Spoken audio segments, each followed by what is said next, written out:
Welcome to the Monday Night Madness podcast. We're joined by our special guest today. As you can see, the energy is not great at the moment. I'm not feeling anything today. I'm not happy today. I see content creators smiling and, well, you know what? It was only the Caraboa Cup. It was only the Milk Cup. It was only this cup. Bigger fish to fry. We move on. All of these little buzzwords, buzz connecting words, whatever you want to call it. But if you're a real football fan, and I'm not just talking about an Arsenal fan, if you saw how committed Man City were yesterday to their goals of winning this game, then you would understand. Man City may not even end up with the Premier League trophy this season or the FA Cup this season, but their minimum requirement each season is to win 2 cups. And I know someone that always talks like that. He's a Man City fan. He's always saying our minimum is 2 cups each season. I've not done a stream with him for ages because I can't show my face. I feel embarrassed. Yesterday was an embarrassment. Yeah. We're going to talk about the goalkeeper. We're going to talk about the manager. We're going to talk about players in the team individually. We're going to talk about a lot of things tonight that maybe a lot of you guys are uncomfortable with, but the guys on this panel don't care about who's uncomfortable and who's comfortable right now. It's about talking truths. It's about honesty. Yeah. But we want to find some kind of middle ground at the end, which I think is going to be very difficult, because where I'm at right now with this team, I feel let down. And I still, there's no one in this world right now that could tell me why we went into a major final, because it's a major final to me, with that attitude, and how this manager didn't see what we all saw in the panel when the going got tough. But anyway, I'm just going to welcome my people on my panelist. You got Gianni in the building. How you doing, Gianni? Still hurting after yesterday, but looking forward to the show because we got a lot to discuss here. No problem. Gunariks, we say, man. Man, I'm ill and I got indigestion after watching that yesterday. So I'm double ill because it was absolute garbage. Damn. Dr. S with the chest. What you saying, man? Well, I am certainly disappointed that we lost, but more disappointed in how we lost. And we're going to get into that momentarily, as you can imagine. Mm-hmm. Good point. So let me just kick off proceedings, man. Arsenal lost 2-0 to Man City yesterday. Apart from a 20-minute spell, you know, Pep bossed us, in my opinion. And it wasn't a boss in terms of like they just totally outclassed us. They didn't have to outclass us. All they had to do is just isolate our midfielders. I don't know if anyone saw how they put almost 4 players near our defenders, not pressed up against our defenders, but they let our defense have the ball. They let Kepa have the ball. Mm-hmm. Kepa had no outlet, and he just kept kicking it long, and it just kept going back to City players. A tactic that Pep grew in the game. He learned very quickly in the game what to do. Arteta stood on the sideline with no answers. You know, Gianni probably would say, we got a creative player like Dalman that could have come onto the pitch. And, with Dalman, he can retain the ball, he can hold it up, he can win fouls in, key areas. Why wasn't he not utilized? Why were the tactics not changed in the heat of the moment? The problem I have with Arteta, yeah, is that he doesn't learn. There were signs from Kepa when he fouled what's his name? Joku. Remember when he fouled Joku? Mm-hmm. He got that free kick. There were signs from Kepa. And I look at Kepa now even more now, and I can't stand that guy. I can't stand him. I look at him and I just think, you're not a great goalkeeper. You're not even a great backup. You know, and I was wrong to think about the fairness and stuff like that, because there's no fairness when it comes to winning trophies. Just because Pep brings in Trafford didn't mean that we had to bring in Kepa. You know, Trafford is a project keeper that may go on to be, you know, one of the number one keepers, but we didn't have to do that. We were the better team coming into this. You know, City had come off a battering. Gianni can tell you all these things, and I'm referencing Gianni a lot because he saw the signs going into this. He was confident of a 4-1 bruising because he could see City were on their knees. Pause. So what happened, Gianni? What actually happened for us to lose that game? Well, to start with, I rewatched the whole game this morning. Right. Because I saw that whole thing that somebody was talking about on how they were pressuring the back line, right? Here's the one thing that I have to question as soon as that's being brought up now. What the fuck is the point of a goalkeeper who can distribute then? Everybody talks about goalies nowadays that you need to be able to distribute the ball, be able to be good with your feet. The same time that everybody's talking about they were blitzing that back line to not be able to get the ball out. Why are always the fullbacks further up the pitch? Why can't you kick the ball up the pitch and pick out your fullback if passing with the goalie is so fucking important? This is simple shit. The other problem is exactly what you said. They went to this long ball because, again, the goalie that he chose to play isn't as good with his feet as the starter is, if this is going to be so important to our style of play. The other thing was we let Gyökeres get isolated up top. He's already terrible at winning aerial duels. He's already terrible at hold-up play, but we're asking him to do hold-up play against 4 different Manchester City defenders. If you notice, every single time we played long ball up to Gyökeres, O'Reilly and Nunez was back covering the back 2. We never put a glove on them the second half until Jesus hit the crossbar. And we were even lucky that happened. This is the worst Manchester City defense since the Mancini era when they started spending money. This is the worst Manchester City backline in at least 15 years. And we played that bad. We can go down the history line.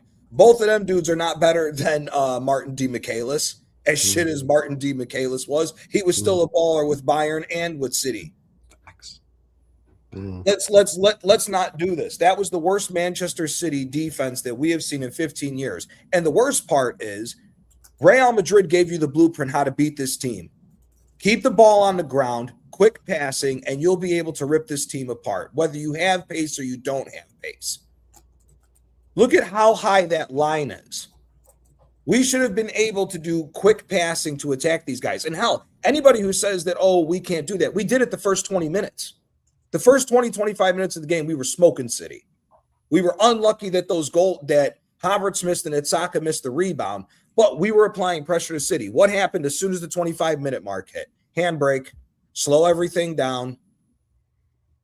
And with the amount of injuries that we just picked up yesterday, I'm sure everybody's seen the news about Saliba getting pulled.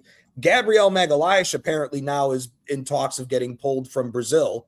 So both the center backs are hurt. You have, I forgot who, there was somebody else Eze's been pulled. I don't know how the hell that happened. Did he get hurt in training like a lot of these other guys, or do guys get hurt in warm-ups? Supposedly there is a calf injury with respect to Eze, and this is now his second scan on that injury, which means that we can only imagine that this is going to be, there'd be no particular reason why any player would be doing a second scan on an injury, right?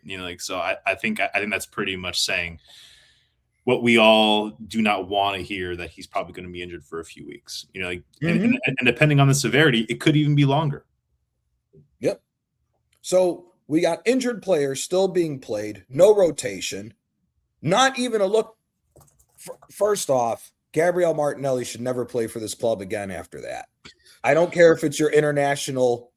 I don't care if it's an international buddy of yours. You never do something like that during a game. You've never seen that. And if people want to say it's okay, that's because their standards of football is shit. I'm sorry. What? I grew up watching Serie A, where majority, if not all, of the Italian national team players played in the same league. They were never friendly with one another like that if they saw each other warming up. You waited till after the game for that. Martinelli didn't do a damn thing. And the manager is, at the end of the day, everything points back to the manager, because I said it on Lee Gunner's stream. Havertz, Saka, and fucking Trossard all should have been subbed at half. All three of them should have been subbed at half. You saw us lose control of the game, and there was no more any type of creative play. There was no more quick little link-up passes. Zubamendi was very good the first half. Second half, he was not. He was nowhere to be seen. He was nowhere to be seen. Tale of two halves. And it comes down to the manager changing tactics. Completely got everything wrong. The goalie is just another part of getting everything wrong. But we all said Raya should be starting. Who cares about being nice to Kepa? We needed to win a trophy. We didn't. Everything went wrong, and now the ramifications of it not only going wrong is starting to look even worse. But I'm done ranting. I'll let the other guys go. I'm still steaming from this game. I'm staying quiet. I'm waiting for you guys to talk. Anyone could talk, man. Go on, Gunnar Regan, bro. Floor is yours, man. Go on, Gunnar, man. I know you're not well, but let your shit out, man. I'm embarrassed, man. I won't lie to you. I'm embarrassed. I am a person, being from South Florida, being Puerto Rican, I talk trash. That's what I do. I am a huge trash talker, right? And I've been in this country, in the United Kingdom, under the Queen and now the King's rule for 7 years. 7 years. I've seen Portsmouth lift a trophy before I've seen Arsenal lift a trophy. Portsmouth. They was in League One. I saw a trophy parade before I seen Arsenal. And I got fans telling me, oh, we got everything to play for. But why are we talking about futuristics? We had everything to play for yesterday. I'm not one of these people who say, oh, and we have an American panel today, right? We got Gianni, we got Dr. Seymour, right? American guys. You guys know in American sports, you only get one chance to win a trophy. And if you don't win, you have to wait the whole year. You gotta eat that for 9 months, knowing that you didn't win. I'm feeling it. I watched the Hurricanes lose in the national championship. I look at my plaque and still get upset. That was in January. You've got 4 opportunities to win a trophy in this league. And you have the audacity to say, oh, we didn't care about this one. What? 6 years of not winning a trophy, we didn't care about this one? What do we care about? 1 for 23 so far. 1 for 23 so far. Any of y'all jobs, if you had 23 goals and you only hit 1, would you still have a job? Nope. You wouldn't be getting paid $15 million a year to stand here like this. Oh, feelings, guys, feelings. Fuck that. And I don't like the curse. I'm sorry. I don't like cursing on the stream. But yesterday annoyed me, right? You see, I got my jerseys turned around. I don't want the badge to see what I'm about to say, right? And I wish I could cover these. That was embarrassing to call yourself Arsenal players, to call yourself an Arsenal manager, right? And I had a mate who went to Wembley. He wanted to get me to go to Wembley. I said, nah, I'm not going, because I had a feeling. This is one thing, and I end with this, and I let. So we watch sports here. Everybody knows Nick Saban. You might not waffle down. Nick Saban, right? Best college football coach of all time, one of the best, right? Mm-hmm. This man has only lost to his assistants 3 times. He was there over 10 years. He only lost to his assistants 3 times. He's only lost 1 championship in those years to one of his assistants. Pep Guardiola is the same. This guy don't lose to his disciples. You know why? Because I didn't teach you everything. I didn't give you all of the blueprint. Mikel Arteta didn't have the whole blueprint. It's on him to figure out the rest. And all he knows is Pep Guardiola. That's all he knows. Because we got this guy right under his cones. He was picking up cones one day, and now he's our manager. He never had an opportunity to figure it out for himself. And we're still 6 years in talking about, oh, guys, bigger fish to fry. Process. Oh, man, we were unlucky. Unlucky to score 0 goals? Not just against City, against Liverpool. Bro, Liverpool been letting the under 23 score on them. Everybody scored on Liverpool, not Arsenal Football Club. The 4 of us could probably get a goal against Liverpool, not Arsenal Football Club. And they got the audacity to say, oh, we didn't care about this. I cared about it. The fans who went to Wembley paid hundreds of pounds. They cared about it. Mm-hmm.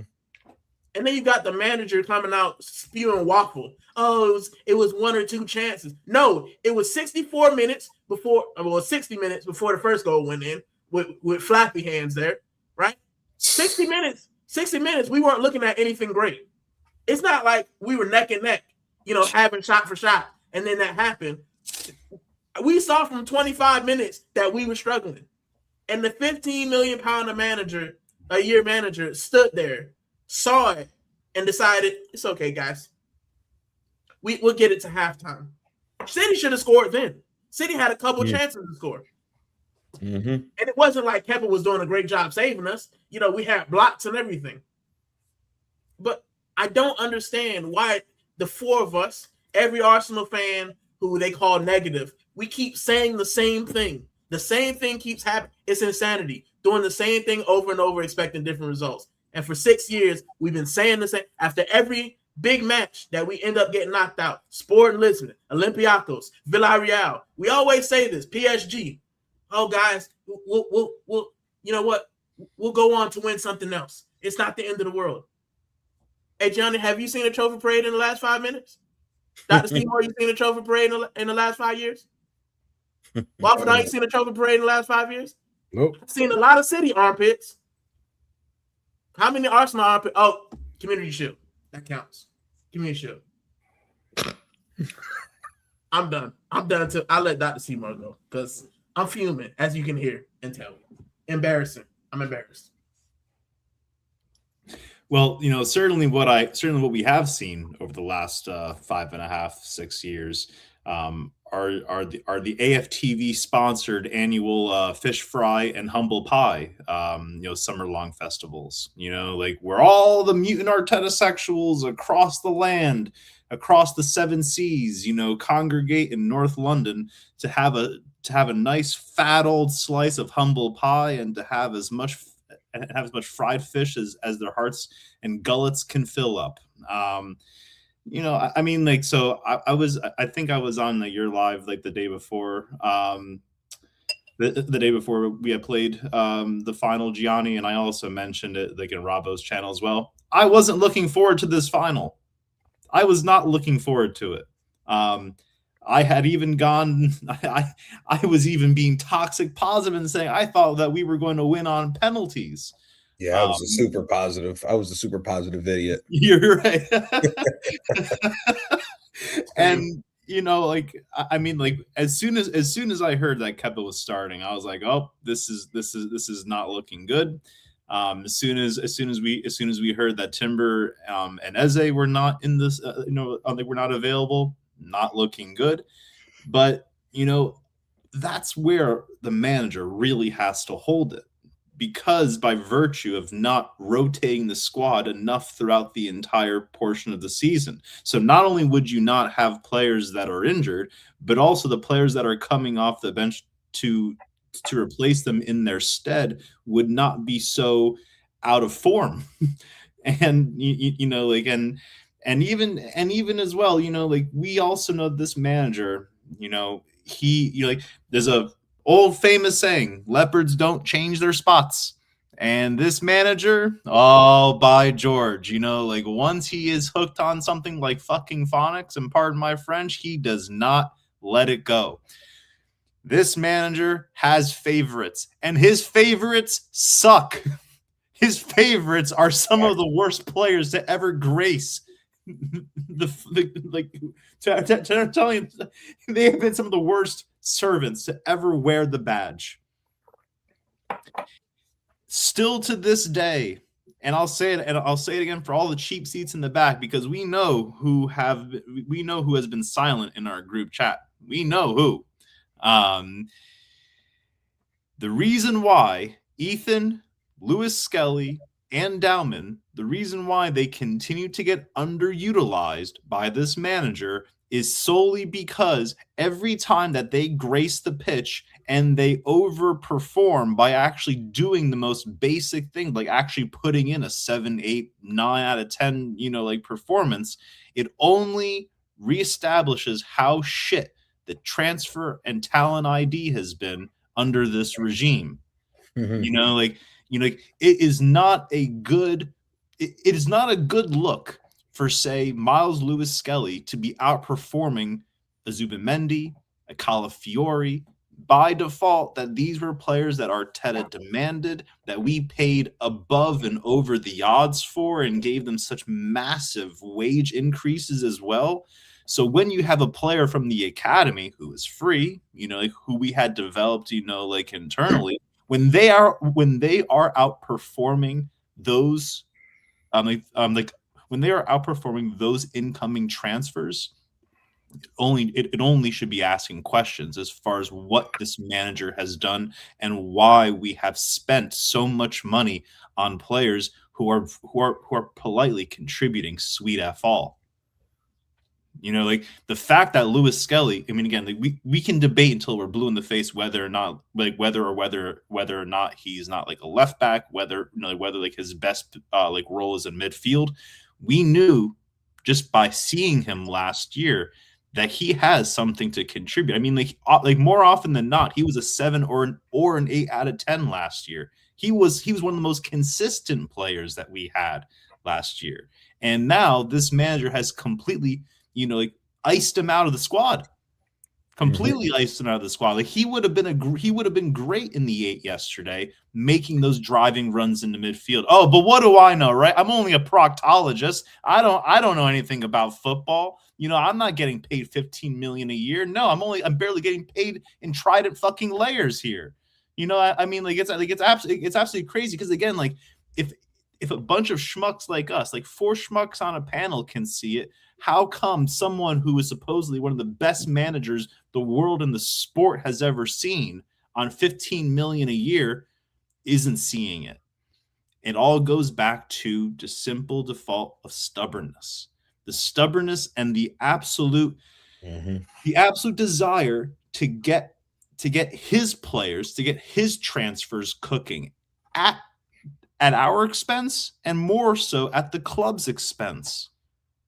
It was rightfully justified why why people were thinking that we were going to blitz City yesterday, just by virtue of their poor form, as well as our, while we're still not in 3rd or 4th gear, our form was better than theirs. And also we had, everyone's talking about the quad. This is one of the keys to unlocking the quad. I never want to hear it again.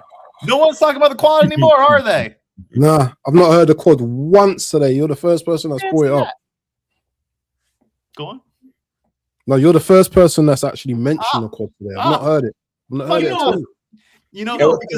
And just to add, sorry, go ahead. I was going to say, just to add to what you were saying, anybody know who scored for Marseille yesterday? Ethan fucking Wanyeri. Ethan's been cooking at Marseille, both when De Zerbi was there and now after with a different manager.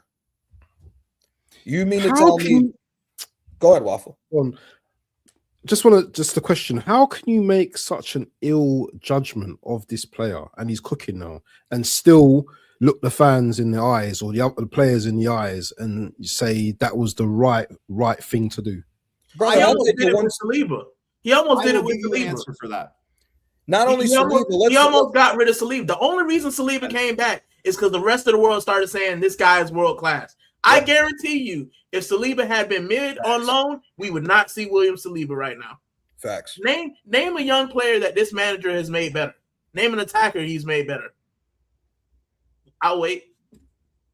And I was just going to say, to add to that, the other guy that we got rid of in Emil Smith Rowe walks back into left wing right now. Easy. Well, I'm telling you, I am still tight. I'll take a Wobie. I am still tight how the manager treated ESR. You know, like I mean, like, you know, because I won't ever forget it either. Like I remember this manager saying verbatim, press conference after press conference, oh, you know, like ESR, he's not fit, X, Y, and Z, while the man is starting for England's U21s and putting in 8 out of 10s. Like I mean, that math is not mathing. But with, you know, with respect to your question, you know, like Waffle, and I'll end it on this. You know, Bird, and I said at the onset of when we did loan out Ethan, this was Berta protecting Ethan, because Berta has already seen that players get flogged under this manager, and he also knew that just because, you know, like there is our wonderful, glorious captain, you know, like moonlighting as a birthing doula, who's always going to get the nod in, like over Ethan. And there's also Eze as well. Like Berta had seen right out of the gate, you know what, Ethan, I'm protecting your career. Go to Marseille, develop for the next 6 months. Whatever happens here at Arsenal, don't even worry about it. When you come back next season, you are going to be seeing the pitch actively. So I credit, as I said before, I credit Andrea Berta for doing that, because I know I can almost assure you that Ethan would also have had an injury had he stayed here, and also he probably would have had such very minuscule like minutes to play. This manager is the bane of this club's existence, and I said it back in August. You know, when we had our best window ever in our club's history, it was a 5 out of 10, just by virtue that we still kept the same manager. It's still the same driver driving the bus, going around in a traffic circle for the last 6 years. It's the same damn thing.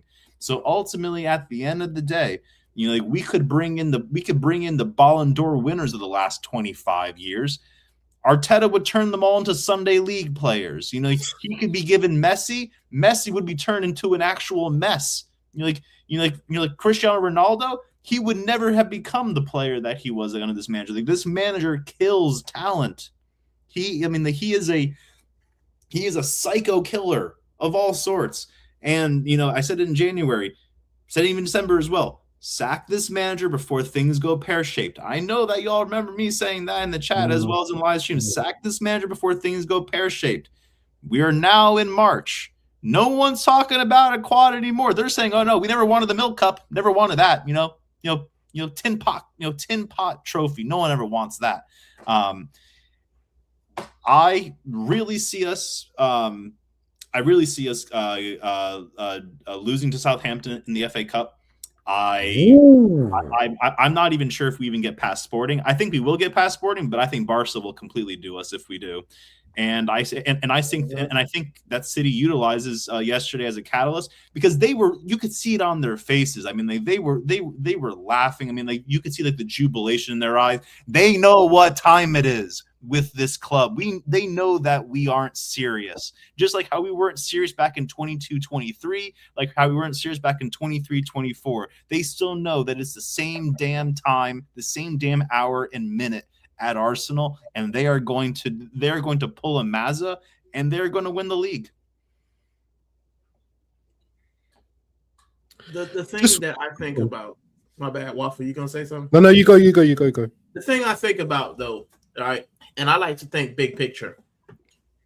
If we don't win the league, if we don't win the Champions League, and I'm gonna discount the FA Cup because I don't think it matters in this conversation that I'm talking about. If we don't win one of those 2 trophies this season, we have to have genuine worry that some of our best players are going to leave. They're going to want out. Saliba's been flirting with Real Madrid. Imagine you go on French duty and Mbappe's laughing at you. You're like, "Oh, bro, I've won everything," right?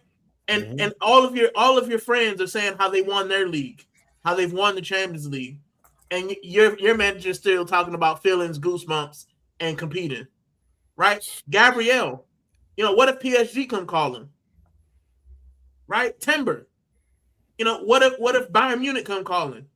It's going to be really hard this summer if we don't win anything for these players to stick around. As an athlete, at worst, you'll probably have a 10-year career. You've wasted half of it not winning anything. Not the FA Cup, not a Carabao Cup.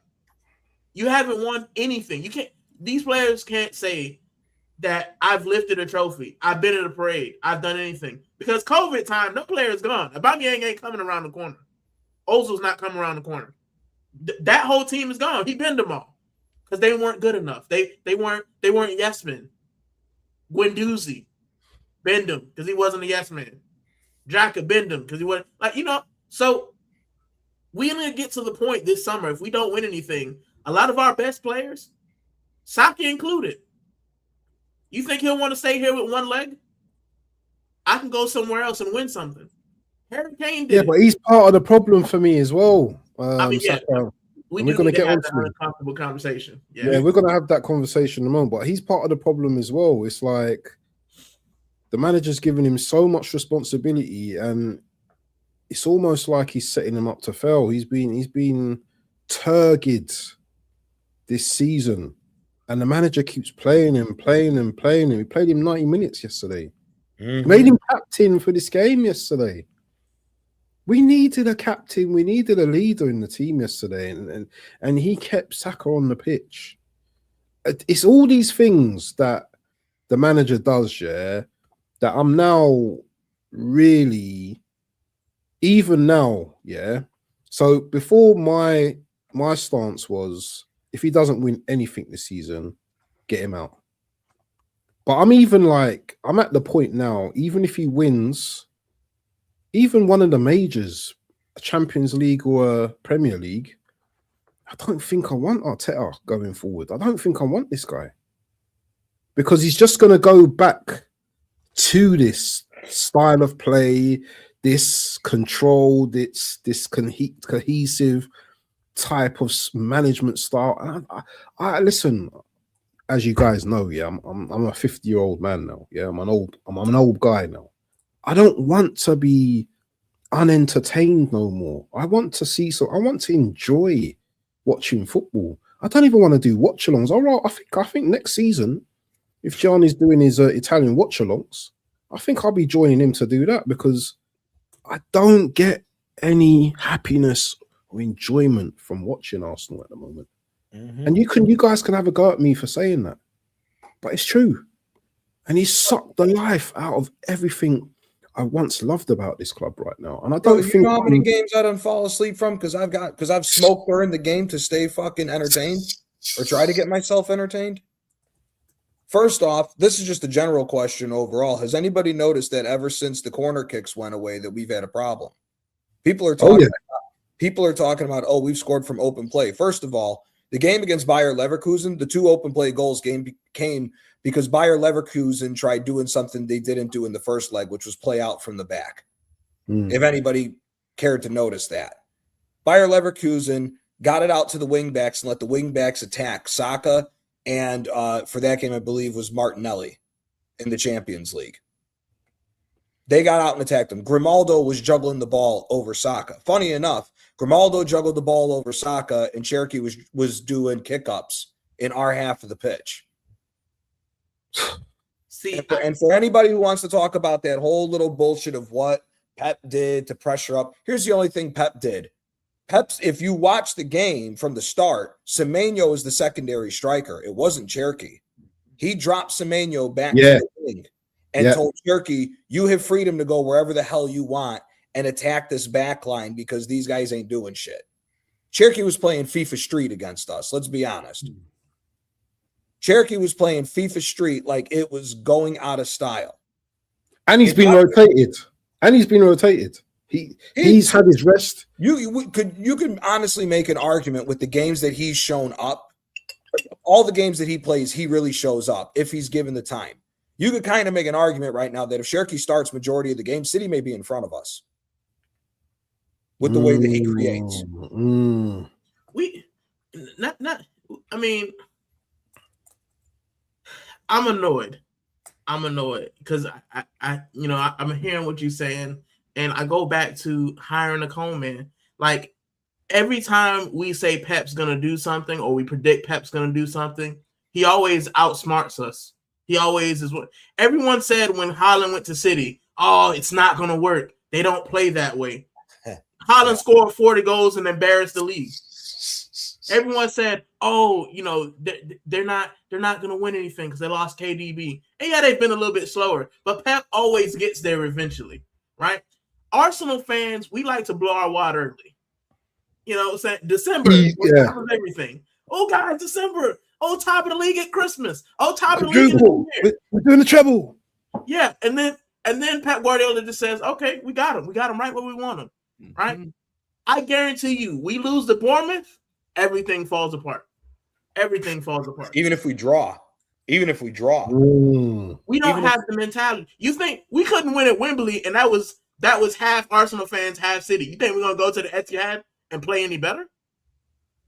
And what makes it worse is it wasn't even that Pep outsmarted Arteta. He played the exact same brand that he did that almost got 10 goals scored on him against Madrid's B team. Really? Brother, look how high the fucking line was. Yeah. It was just as high as when he played Real Madrid. It was Bernardo Silva and Rodri in the middle, the same way. An 18-year-old blitzed their ass. An 18-year-old that got called up to play in the midfield because he had to move Freddie Valverde to the right wing. Freddie Valverde was playing out of position, and they ran up the score that bad. You could argue that City maybe missed two of those chances. If Real Madrid, and especially Vinicius Jr. had his shooting boots on, that aggregate scoreline is possibly 10-3 with how many chances they missed against them. And they didn't do anything special. Keep the ball on the ground, quick passes, you'll open the midfield up, and they did. City was so damn wide open, you could have landed a 747 in that fucking midfield when they played Real Madrid. So why couldn't we do that then, Johnny? Because the manager is a fucking moron. Because he is trying to do things that have never been done in the history of football. You just admitted that you're 50 years old, so you've seen more football than all of us. What's one of the basic things that they always say? Let the fucking ball do the work. You can't run more than the ball can. Yep. Why are we the only team that doesn't listen to that? We parked the bus in a final when everybody who's played the sport knows you waste more energy trying to stay in motion, constantly moving and playing defense, rather than you controlling the game. When you control the game, you dictate the pace. Yep. That's the problem here.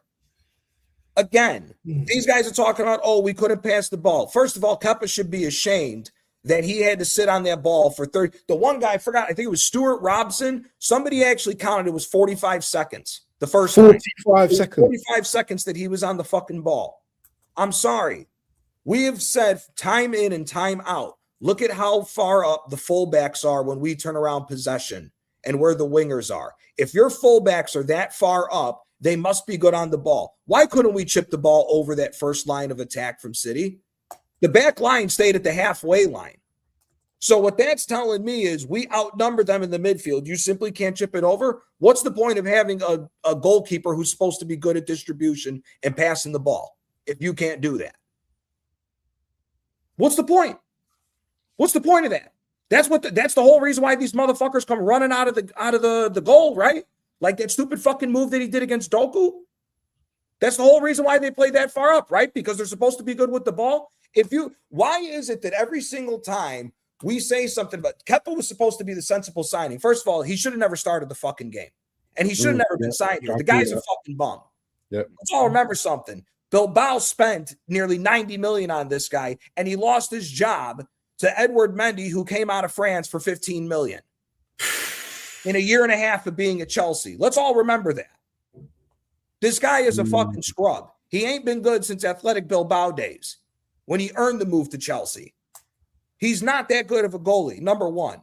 Number two, exactly my point. If anybody says, oh, the fullbacks weren't higher up the pitch than the wingers, Why was Saka the one defending the back post when Kepa fucked up the first time? And it led to O'Reilly's goal. Go back and watch it. It's Saka he got out of the way. It wasn't Ben White. It was Saka who was defending Nico O'Reilly. Go back and watch it if you think I'm bullshitting. So again, this is my whole point. Everything that these guys are saying on how this team plays just got shown that it was bullshit yesterday to arguably the weakest Manchester City team in God knows how long. We've already established this was the worst defense in 15 years. This defense was even worse than the defense that got killed by Real Madrid. Gahey wasn't even playing. Nathan Ake is their worst center back on that team. He's actually better as a fullback, if we're being honest, when he's played for City. He is terrible as center back. And then you have a kid, and again, when we talk about common sense in football, Kushanoff got a yellow card at about the 27th minute. Common sense teams single him out, attack him, make him cause another foul, get him off the pitch. And you would have got him off the pitch as well because he's young, he's a little bit, he's rash. He's rash. When the very few times that Gyökeres could get on the ball, Kushanoff was damn near following him every time because he couldn't handle him. Yep. We made Kushanoff and Ake look like Franco Baresi and Marcel Desailly yesterday. We made Manchester City's shittiest defense in 15 years look like the old Milan. That's how fucking bad our offense was. For 5 minutes, we couldn't get the ball out of our own half, and they picked up them 2 goals. Nico O'Reilly scored in 4 minutes, both goals. We couldn't get the ball out of our own fucking half. And then you have the audacity to bring on Gabriel Jesus and Gabriel Martinelli when they ain't done a fucking thing in God knows how long.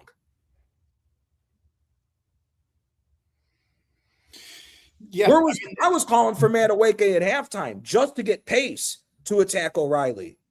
Like I said, Dauman, where are all these people who were talking about protect Dauman? Because the sad thing is, we've spent $1 billion, and we need a 16-year-old to play offense. That's how fucking bad this is. I'm gonna double down on that, on protect him. I want to protect him from this manager. I don't want this manager nowhere near that. I hear you, but is it worth losing the trophy? This man has ruined every attacker we have. He's made Gyökeres look like Lukaku. Martinelli doesn't know where the touch line is. Trossard looks like he's running in quicksand. Gabriel Jesus has one leg. Bukayo Saka basically limps his way to and fro. Like, I don't want Max Dauman anywhere near this guy. I think child protective services, that's what you need, right? You need him to be protected against Mikel Arteta, to be honest, right? And it's kind of tongue-in-cheek, but I think Max Dauman yesterday could have come. If you had Max Dauman on the left and you had Madueke on the right and you ran at that back line, I guarantee you we would have scored a goal. But no, we have to see Bukayo Saka go into midfield. Has Bukayo Saka in midfield ever worked this year? Have you seen anything? No. Because he went to midfield against Everton, and I was there. And guess what? Max Dauman made him look stupid on the wing. And Max Dauman in 10 minutes did more than Bukayo Saka did the entire match on the left wing. Gunnar, Bukayo Saka was getting in the way. He was getting in the way of Madueke's runs yesterday. In the 87th minute, in the 87th minute, Nico O'Reilly drops to one knee and is kneeling down with one knee to block a pass from Madueke because Saka swung in and they were this far apart from one another. There was no point of him going into the middle. It didn't work against Everton. Again, Saka, Havertz, and Trossard should have all been substituted at halftime. You had already lost control of the game. You should have moved all 3. Brother, listen, as far as I'm concerned, you could ship that bum out of this fucking club at the summer too. Fuck him. Who cares? Hey, so just to like the recent comment that AFC 87 always just put in, and big up to you, man. See, like, you know how, so I know that they don't have them in the UK, but you know how like in the US they have those like prisoner of war missing in action on like dedicated like interstates and freeways in the US. You know, like who would make play? Like, honestly, like what kind of idiot manager like would make players who are clearly who are clearly injured. You know, like why would you force them upstairs? You know, I swear down. Like, I mean, it is either such blatant incompetence, or it's just one of the most like, oh, I mean, it is a level of apathy and evil that I have never seen at this club. I mean, like it is so unique and is so dystopian, and the fact that people are just, there are people still defending this manager. Martin Keown said that Martin Odegaard missing was part of the reason why we couldn't create any offense. If Martin Odegaard was on the field, we actually would have been skunked 3-0. No shit. No, he leads the press. That's his best attribute. Leading the press. Our number 10, our captain, his best attribute is leading the press. I haven't seen the outside the box goal. I haven't seen a great assist in ages, but he's running. You know, it's funny as shit. I'm like, earlier today on Curtis's stream, you know, he was like, you know, he was saying, you know, maybe Mikel should be playing Gyökeres at right back. You know, like, and playing, you know, like, and then we'll finally see the best out of our client Victim Gyökeres. I can do you one better, Kurt, my G. Like, why not get an actual manager that you don't have to play strikers as wing backs to get the best out of them? You know, like, I mean, like, it is still so past the pale of comprehension, like why we're still trying to fit Mikel Arteta into this equation. It doesn't. I mean, like, it doesn't work. You know, how like in mathematics, you know, like if you have you know, like if you have a fraction and the denominator is 0, it is an undefinable number. I mean, like this is exactly what we're talking about, like with this manager at this club. Like this manager is undefinable.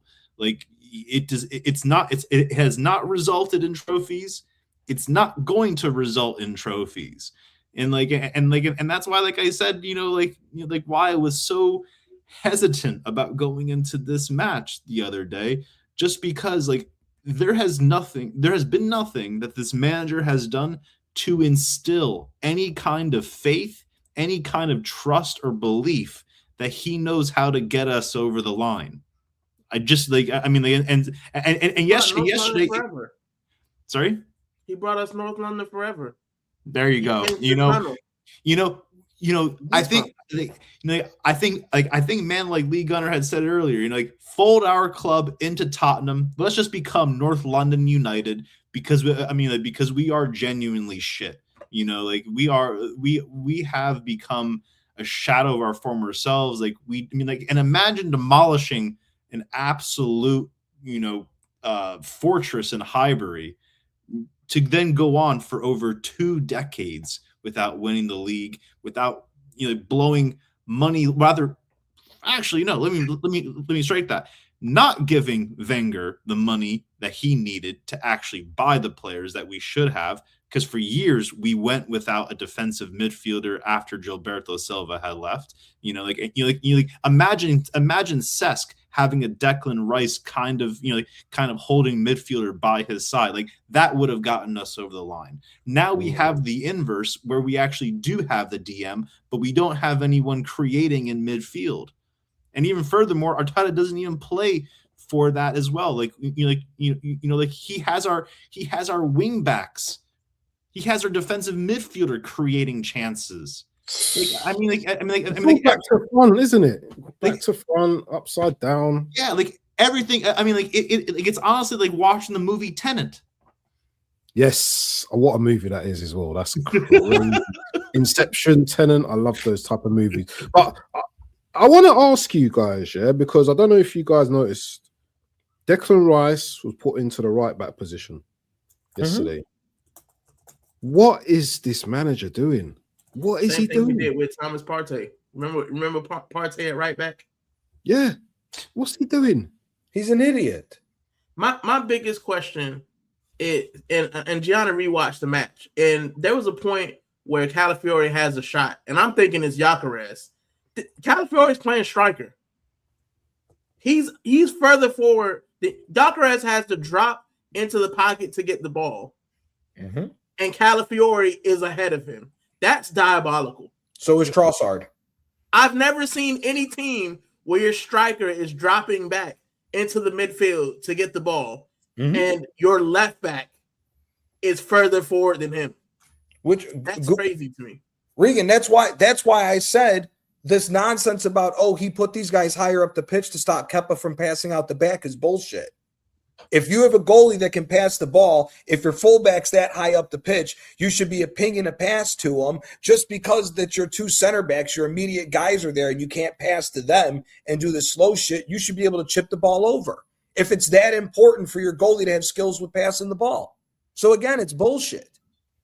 The bigger problem with this at the end of the day is people who keep finding coverage or different ways to spin bullshit because it's the same old shit that ain't fucking working. That's the problem at the end of the day.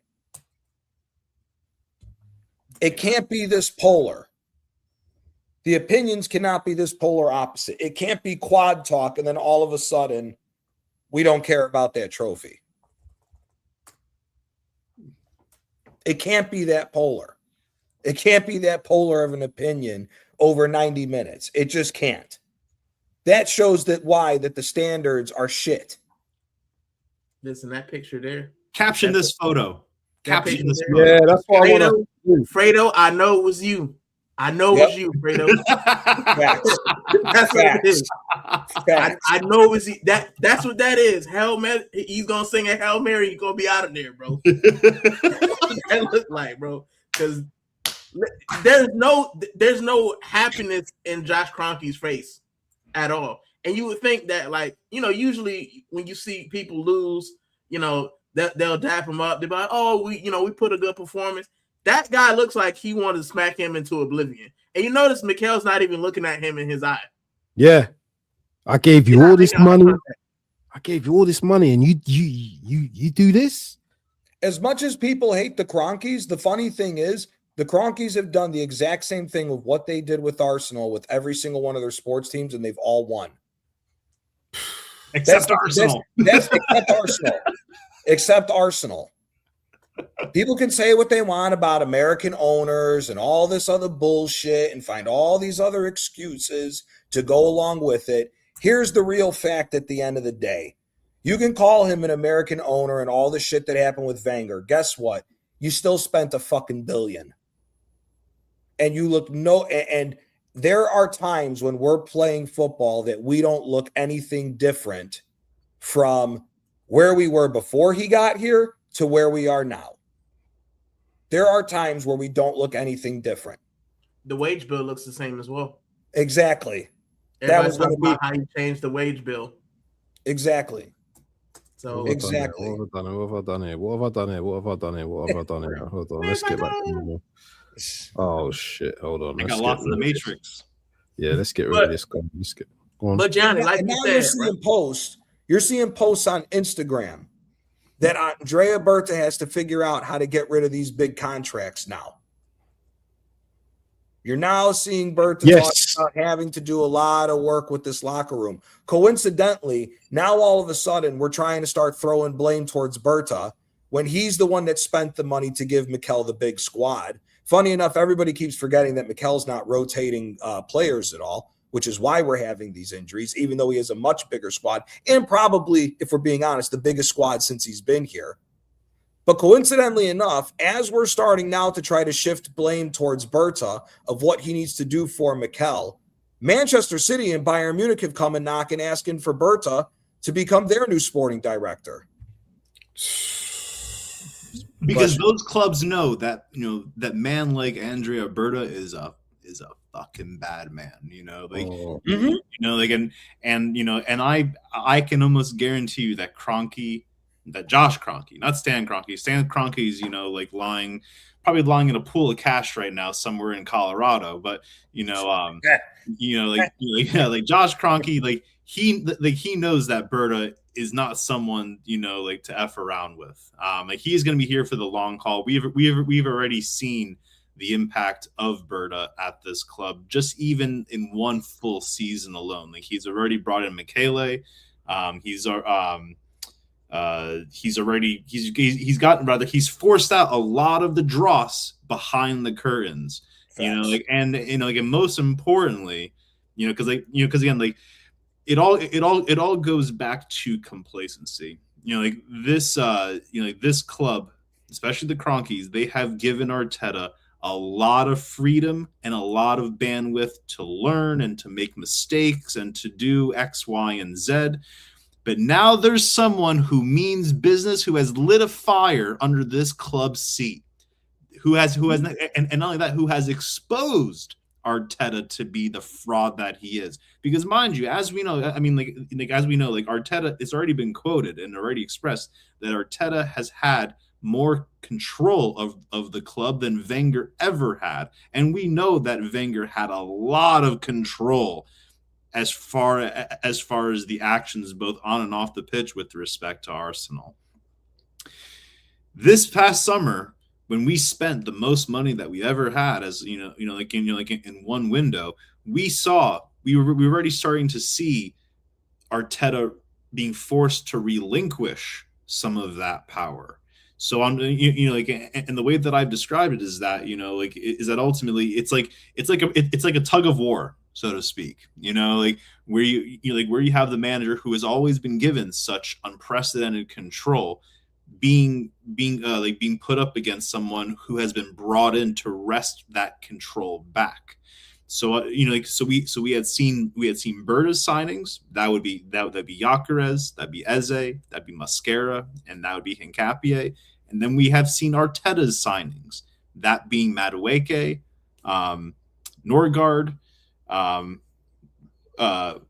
who are the draw signs we brought in? Zubimendi and I don't think Norgard is looking like he might not have been an Arteta. That guy hasn't even gotten a full 90 minutes worth of playing time the entire. Oh, I can guarantee you it's an Arteta signing because I'm here to tell you this. Like Andrea Berta isn't it. Well, first and foremost, Andrea Berta is definitely not dumpster diving. Like behind Stamford Bridge for all of Chelsea's rejects. We know that is an Arteta motive through and through. It always has been, but Norgard is an Arteta signing. It is someone who offers pretty much a plug, in the ship. He is maybe a shade better than El Neni, but he is that kind of El Neni like player where where he's just there to take up squad space. Like Berta isn't signing a player like that. Like he knows better. And we also know, big up Yasser, big up my G. We also know that that Arteta was singing the absolute praises for Norgard when he was signed to him. And this was obviously a player that he wanted. And for all the talk about saying that, oh yeah, Norgard is going to be such a contributor to this squad, he's barely even played. What I can't stand are how there are still so many easily disprovable narratives that are still circulating around this club, like vultures, circling around a dead carcass. All I can say is that I'm sick and tired of watching this club. I'm sick and tired of also this season. I need this season to end. I want the summer to come, and whatever happens, if we are winning, I don't think we're winning anything this year. But but if we are, we're either celebrating trophies or we are celebrating the end of this regime. One of the two is definitely happening. Mm-hmm. I think that there's a possibility we might be celebrating both. Ooh. To be honest. Don't tell me with a good time, Rican. Do not tell me with a good time, because let me tell you, I will. I think there's a power shift going on behind the scenes, and yes, if I'm an owner, right, you have to think about sustainability as well, right? Mm-hmm. So let's just. I'm a waffle for a bit, but bear with me, right? So like Johnny said earlier, 1 out of 23. We're talking about cups, right? Let's say we win the Prem this season. How hard is it to repeat as a Prem champion? Have Arsenal done it in the Premier League era? Nope. So if we stumble over the line, who's to say that Pep doesn't leave and they get Enrique? Manchester United are going to get a big manager. I solely believe they're going to get a big manager, and they're third. And if they had a competent manager to start off the season, they'd probably be in the title race. If we're being honest, right? Liverpool are going to sack Slot, so Xabi Alonso comes in. So now you've got 4 teams that could potentially rival us, rival for the title, right? So the Premier League's not a given for next season. No. No, not at all. There's no evidence that now proves that Mikel Arteta will not win the Premier League and go on to win another cup. So potentially we end next season with nothing, right? So if I'm an owner and I'm looking at that, it's not like you've won 1 cup or 2, right? Out of what, 26 at that point, if we don't win anything else? If I'm looking at metrics, yeah, it feels great. I got the warm and fuzzies, we won the league. But if I'm a real ownership and I want to win, I can't look at that and say, oh, he's finally done it. Let's give him more money. Now, if they do, then they're just happy with, us being customers and the dopamine. But there's no way you can look at the time that Mikel Arteta has been here and say that's a success. When you have an opportunity to win 4 trophies a year, and for 5 of them, for 5 years, you've won nothing.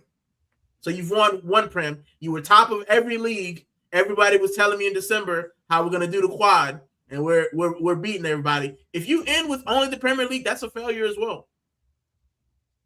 It feels good for us fans because we haven't felt it in 20 years. But you can't get nostalgic. You can't get sentimental. You have to think, will this man help us progress? Now we've got a title, but we've got 5 players on injuries because they're going to go to the World Cup injured.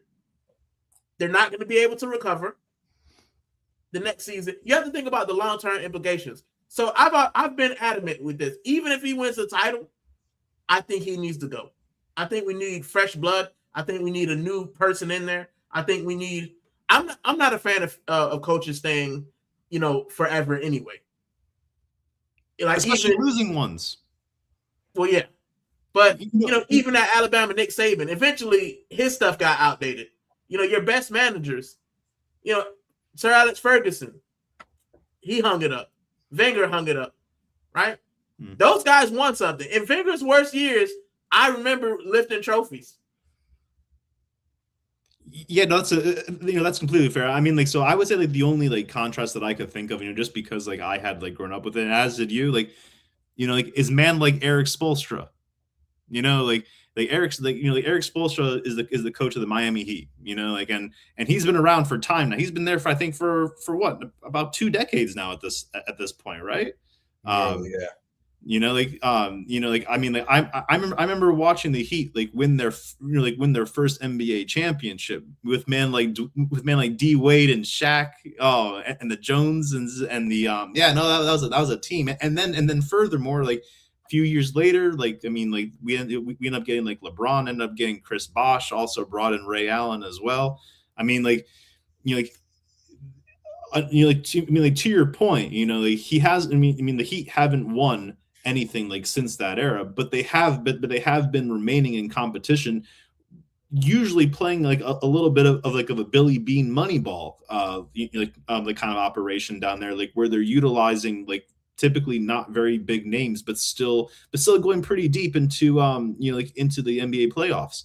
But to that end, Spoelstra also has credit in the bank. Arteta doesn't have any credit in the bank, and that's always been one of the biggest problems with this manager, is that he has been given everything. He has been given the most amount of time, the most amount of patience, the most amount of financial support, player support. He has been given everything. There has not been any other manager or head coach across any sport, across the entirety of human history, that has been backed this much, won nothing, and still kept their job. Mm-hmm. Back to my earlier point as well with American sports, though. Eric Spoelstra can only win one title a year, right? Although they do now have a second one, right? This guy has an opportunity to win 4 cups a year, right? So it's even worse for him. American guys, if you go 10 years without winning, you get it. Because the money, there's no relegation. The money split evenly. So you've got to do more work. This guy's gotten $1 billion. He's gotten more money than half of the teams in our league. And I still don't have a cup. I watched Newcastle win a cup. I watched Crystal Palace. They've got a fraction of our wage bill. They got to a cup final. Diabolical. How about Pep has won 19 titles in 10 years, and Arteta's only won one trophy in 6 years. I want to kind of like sorry, Abs, with the squad that wasn't even his. Let's just also put that out there. Yes.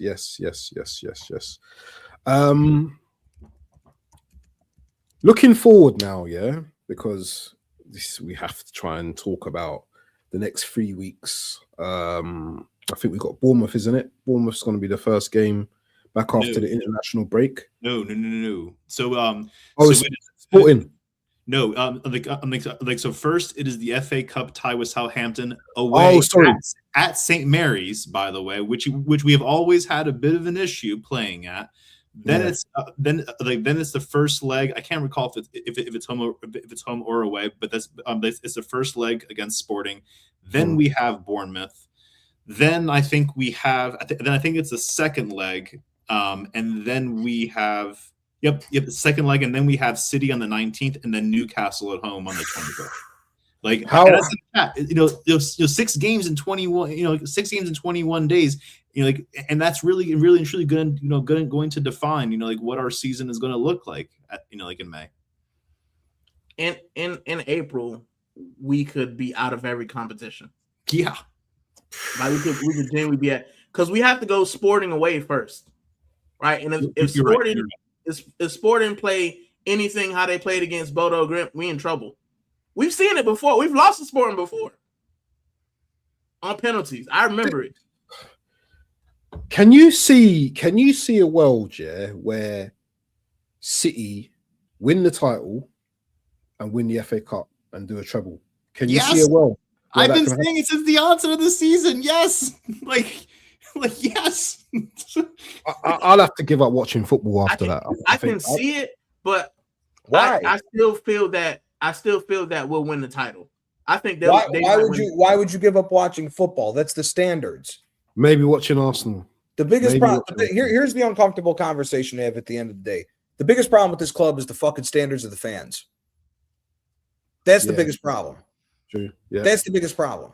The fact that there's been a 180 swing in the span of an hour and a half because of the fact of how hyped up everybody was to win the League Cup, to now majority of the fan base is saying it's the Mickey Mouse Cup, it's the Coca-Cola Cup, we didn't want it anyways, blah, blah, blah, blah, blah. And magically, Doc is the first one of the day who said that said quadruple. The fact that all of that loud talk has immediately changed in the span of 90 minutes shows the standards of the fucking club.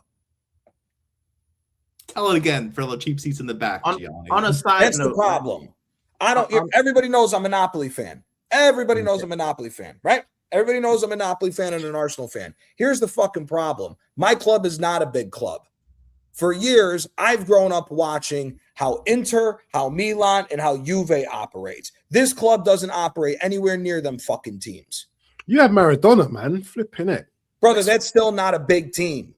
We were we only represented the south of Italy to white people. Sevilla had Maradona as well.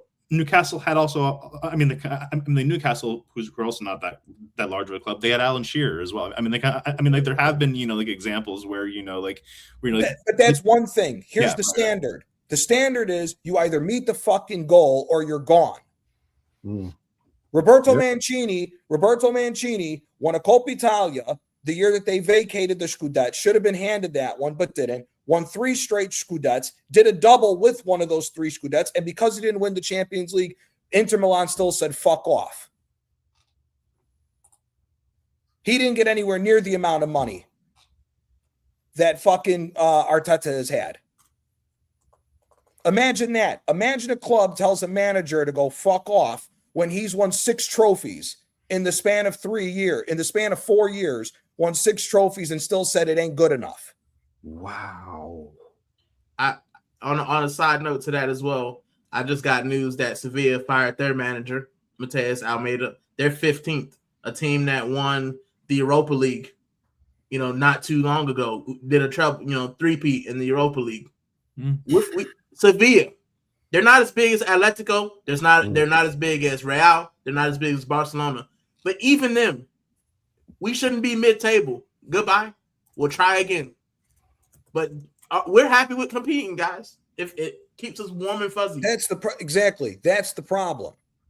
And again, if we limit, the problem is no, because the excuses are being allowed by the fucking fans. That's the problem.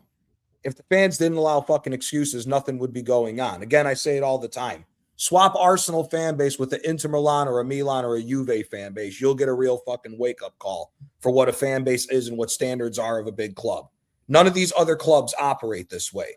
Waffle, how many times have I said it to you, Doc, to you, even in the few streams that I've done with Gunnar Reek, and now I've said it in front of him as well. Big clubs operate like big clubs. We're the only club to spend $1 billion in this short of a time frame and still have what if, buts, and maybes about fucking trophies. And even that is the fucking problem here. I just looked this up just to be safe, right? Manchester City has won 13 trophies in the span of spending $1 billion with Pep. Before all the recent ones, Chelsea won about 13, 14, I think it's either 13 or 14 trophies under Roman under the first $1 billion. By the time Massimiliano Moratti finished hitting $1 billion, he won 14 trophies. By the time Berlusconi hit $1 billion with AC Milan, he won over 20 trophies. This is what the standards mean when you want to be a big club and you want to get up to that level when it comes to not only spending, but wanting to be in every competition. This is what comes with it. Why did Allegri keep his job at Juventus for so long? Because he won how many fucking Scudettes in a row? 5. 5 straight titles in a row. Whether Italy was a shit league or not, that was demanded of him. Look at how many managers Inter fired. Look how many managers AC Milan fired in that time period. Look at what Inter's doing right now. If they fuck up, guess what? Kivu's gone his first year. They'll go get somebody else. Simone Inzaghi got sacked for 4 years because he only won 1 Scudetto. 1 Coppa Italias, 1 Super Cup d'Italias, won multiple trophies. Guess what? It still ain't good enough. That's what happens when you're a big club. You don't win, you fuck off. When you allow mediocrity to continuously grow, people always find a reason to stay comfortable. That's what the problem is. People don't want to be humble, but they just want to remain comfortable. For some reason, how all the other big teams are held accountable for, we're not supposed to be that way. Asking for a trophy every year when you're one of the 3. Oh, no, that's too much. That's too much. That's too much. Yeah, that's my point at the end of the day. You go to any other team in any other league that's the big 3 of their league, a trophy is demanded every single year. A trophy is demanded every single year. This is the only team where majority of the fan base is fucking talking nonsense. I mean, Real Madrid sack managers who win trophies. Exactly. If they don't like how you're doing in the league, you out of there. Carlo Barcelona, Ancelotti's won the most trophies in that historic club's history, and they sacked him. But we're okay with competing, though. Competing That's is what I'm important. saying. That's the difference. That's the difference. And the other thing is, majority of this fan base forgot what it takes to fucking win. That's the other one. TikTokers now. Yeah? We've got the TikTokers. There's a lot of narratives that people forget. One of the ones that I like hearing all the time that people say is, oh, this is the Premier League. There's no easy games. Bullshit. How many times did we see City smoke teams 3-4-5-0 in all those runs of them going on to go and win a title? How many times did we see Liverpool do it, both the year that they won and all the years that they should have won? This is the only team that, oh, we can't win every single game. We can't. Oh, these guys come up with ways they play low blocks. Brother, who gives a fuck? If you're if you're a contender and not a pretender, you get the business done. I was also just going to say as well. Like, I think we may be the only club to have spent $1 billion and still have questions about the depth and the quality of our squad. Like put that into context, right? Like how is it that we have spent hundreds of millions of pounds on defenders? How is it that we have spent? How is it that we are still talking about? Like whether or not we even have the quality to get over the line after spending this much. Like any manager who has been given half of the amount of what Arteta has been given, they're bringing in better players, and they're certainly getting a lot more out of them as well. Like the fact that we have spent we have wasted a lot of money. And we're also forgetting a lot of players, like men like Fabio V, men like Bambi Lakanga, and we even see players like in this squad, like Queen Kylie, first donkey of his name. He is the crown jewel of the nonsense at this club. The fact that look, if we brought him in for say 15 million pound, be one story. And if he also wasn't on 280K a week, it would be one story. But for the fact of the matter is, like, this manager and Edu, they went to all extents of the earth, throwing money as if they're at King of Diamonds in Miami, just shelling out ones. But these ones are actually like $100 pound notes. We have been blowing so much money, and the players that we have been bringing in for that money have been dross. Even for that matter, like when we brought in Madueke last year, when we could have brought in Cherki, big up the assembled. It all goes. Madueke was 52.5 million pounds. Cherki was 30 million euros. Right. Lookman, who's lighting shit up. Lookman, who's lighting shit up at Atletico, was 30 million euros. Right. You could have got Lookman and Cherki for damn near the same amount as fucking Madueke when you look at the conversion rate. Even furthermore, I would have taken the younger Thuram, who just went over to AC Milan, Kefren at Juve. Juve, you're right. I apologize. Yep. I would have he went over to Juve for what, like 20 million euros? That's an absolute steal. Same, same with Fofana, leaving Monaco. He also went for for complete chump change. We could have gotten both of them for less of a price than Zubimendi, and we haven't even spoken about Marino, who's not a midfielder and he's barely a forward at that. It all just goes back to the absolute dross talent ID and the absolute waste of money spent. You want to talk about waste of money? 1.4 bill. If you add Saka's salary, Odegaard's salary, Kai Havertz, Trossard, Martinelli, and Gabriel Jesus, it's 1.435 million pounds a week in salaries, just those guys.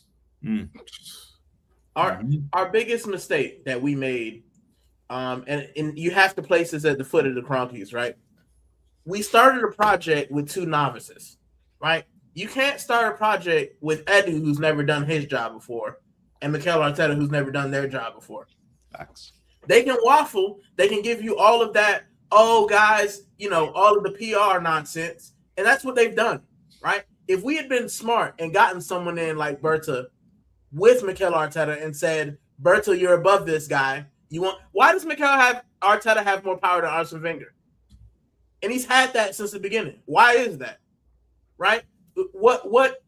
Even the thing is, that's what baffles me about the Cronkies.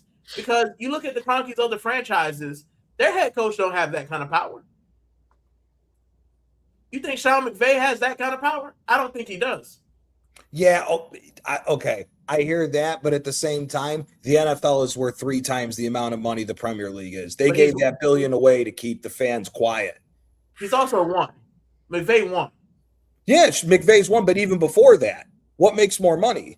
On a bad year, the Premier League is still $10 billion less than the NFL. Yeah. So they gave that money. Look, the reason why this is one of the greatest hoodwink jobs of all time.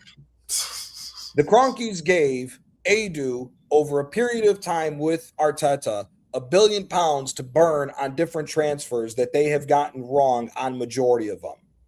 The reason why they were given that much amount of money was to keep the fan base quiet, because the fan base has allowed mediocrity to come in, have been there the whole time to back this manager no matter what, which, as I said, whether it's £1 billion or not, you should have been winning trophies along the way.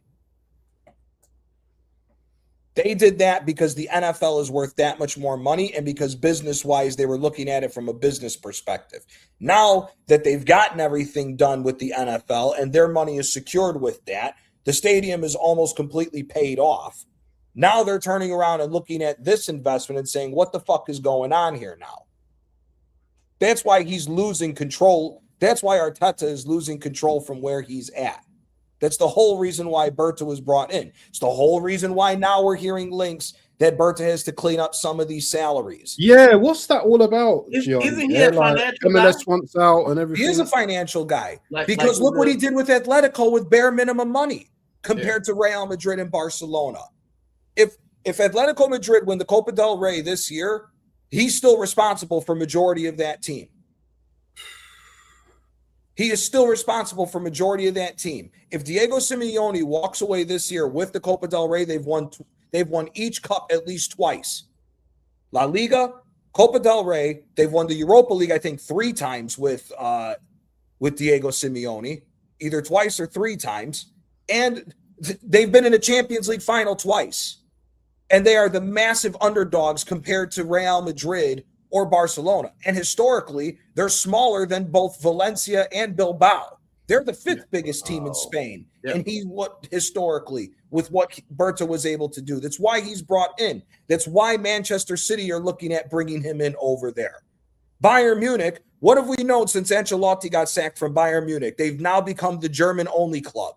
If you can't speak German, you're not going to that club to go work. They're talking about bringing in an Italian to go run the biggest German team in the universe to try to make them even better because they saw what he did with limited funds at Atletico. He has 3 times the amount of money at Arsenal than what he had at Atletico Madrid. And the problem is he is a manager now that he has to get rid of who's still showing he's a novice. I'm sorry. You think we get Simeone? No. Why? Because I don't think Simeone goes anywhere but Inter Milan. That's his team. Oh, yeah. Represented them. I think he goes to Inter. I think Diego Simeone takes a sabbatical, and then he goes to Inter once he sees what the situation is financially at that club. If not, then maybe we have a shot at him. For me, if we're gonna jump to start and to talk about who needs to replace him, there's only one guy.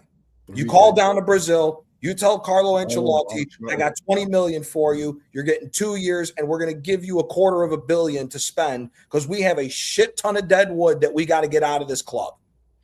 Hey, speaking on Deadwood, yeah, let's turn our efforts to that quickly because I know you got a stream later on, so we ain't going to go on too much longer.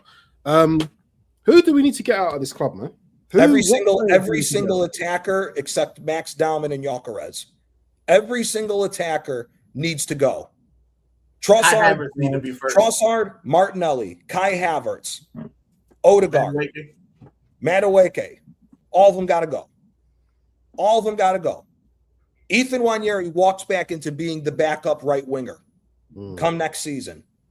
Max Daumann needs to be in the left wing conversation or the number 10 conversation. Miles Lewis-Skelly needs to get minutes next year at the 8 position.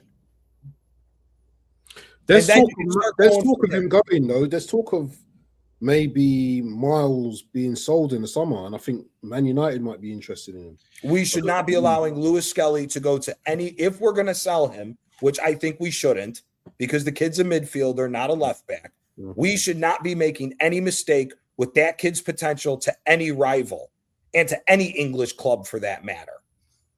Yep. That kid, you cannot tell – we have been crying out for a player who can dribble from the midfield into the box since this man has gone defensive. Let's all remember something here.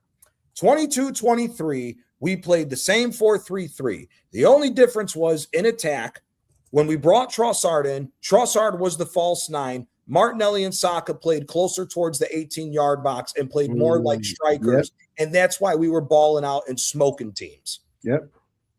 And also, to his credit, that gave the space for Odegaard to run into, for him to score goals and pick out the assist that he's had. Since this manager has gone more defensive, Odegaard is the perfect case study to why him going more defensive has been bullshit and why we don't have a chance at winning the amount of trophies that we should be with him.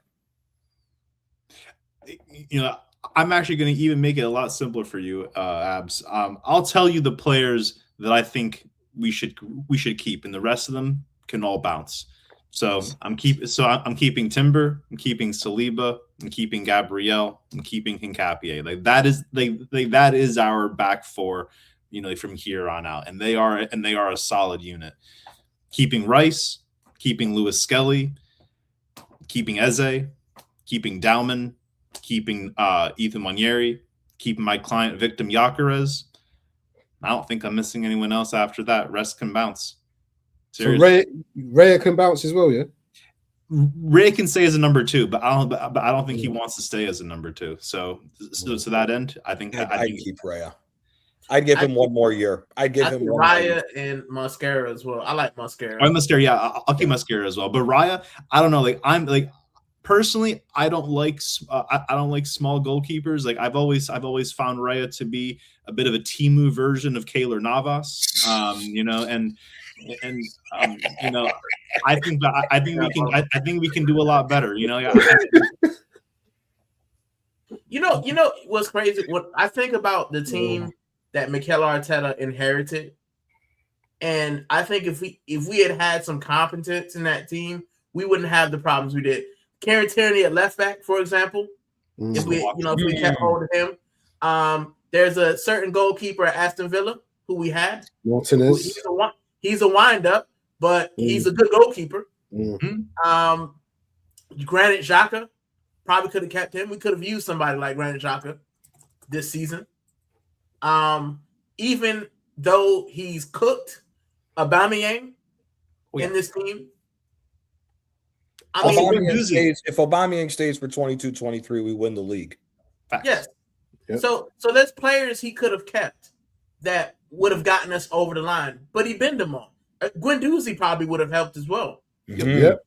Right? So this is the thing. This is the thing that, you know, we're talking about all the people he'll get rid of. It's most of the people he brought in to replace the guys we already had that were services. Facts. So, and this is why I said our problem was we allowed a novice to come in, have a lot of power, and then we put Edu was a yes man. Let's be honest. He was yes man. Edu didn't want to upset the apple cart, right? Andre Berta doesn't care. Like, bro, I'm gonna sling my bollocks on the table. This is what we doing. I'll give you your 1-2 signings, but you're gonna take these. Ezra's not, like you said, Ezra's not a Mikel Arteta signing. He didn't want that guy, and you could tell how he was playing them. Right, Mikel Arteta is so predictable with how he does his teams. If he doesn't like a player, they sit they sit on the bench. They go to the under 21s. They go, and then we send them on loan. Yep. And then you never see them again. And like I said, it would have happened with Saliba if it hadn't been for the fact that everybody was calling this guy world class, and we needed a defender. Mm-hmm. Or else we might not see this guy. And I fear that's going to happen with MLS, and I fear that's going to happen when y'all. If we sell MLS and Wanyeri, bro, we should sack the board. We should sack the manager. Everybody should go. Because it'd be gross negligence, right? Allowing those guys who basically saved our season last season. Because if MLS and Wanyeri aren't there, we're having a different conversation. We're having a very different conversation of how we just were terrible in every competition. Mm-hmm. And not only that, the only reason why we were within 10 points at the end of the season was because Liverpool gave the fuck up. Yeah. The last 3 games that Liverpool dropped points, we were 15 points behind them. We could have ended up very nearly 20 points behind them. I want to ask you something, Gianni, quickly, because I don't know if you still got the same stance, because I know previous shows we've had, you're like, Arsenal's still winning the league, Are you still of that mindset, or are you a little bit cautious now of us going into the next few games?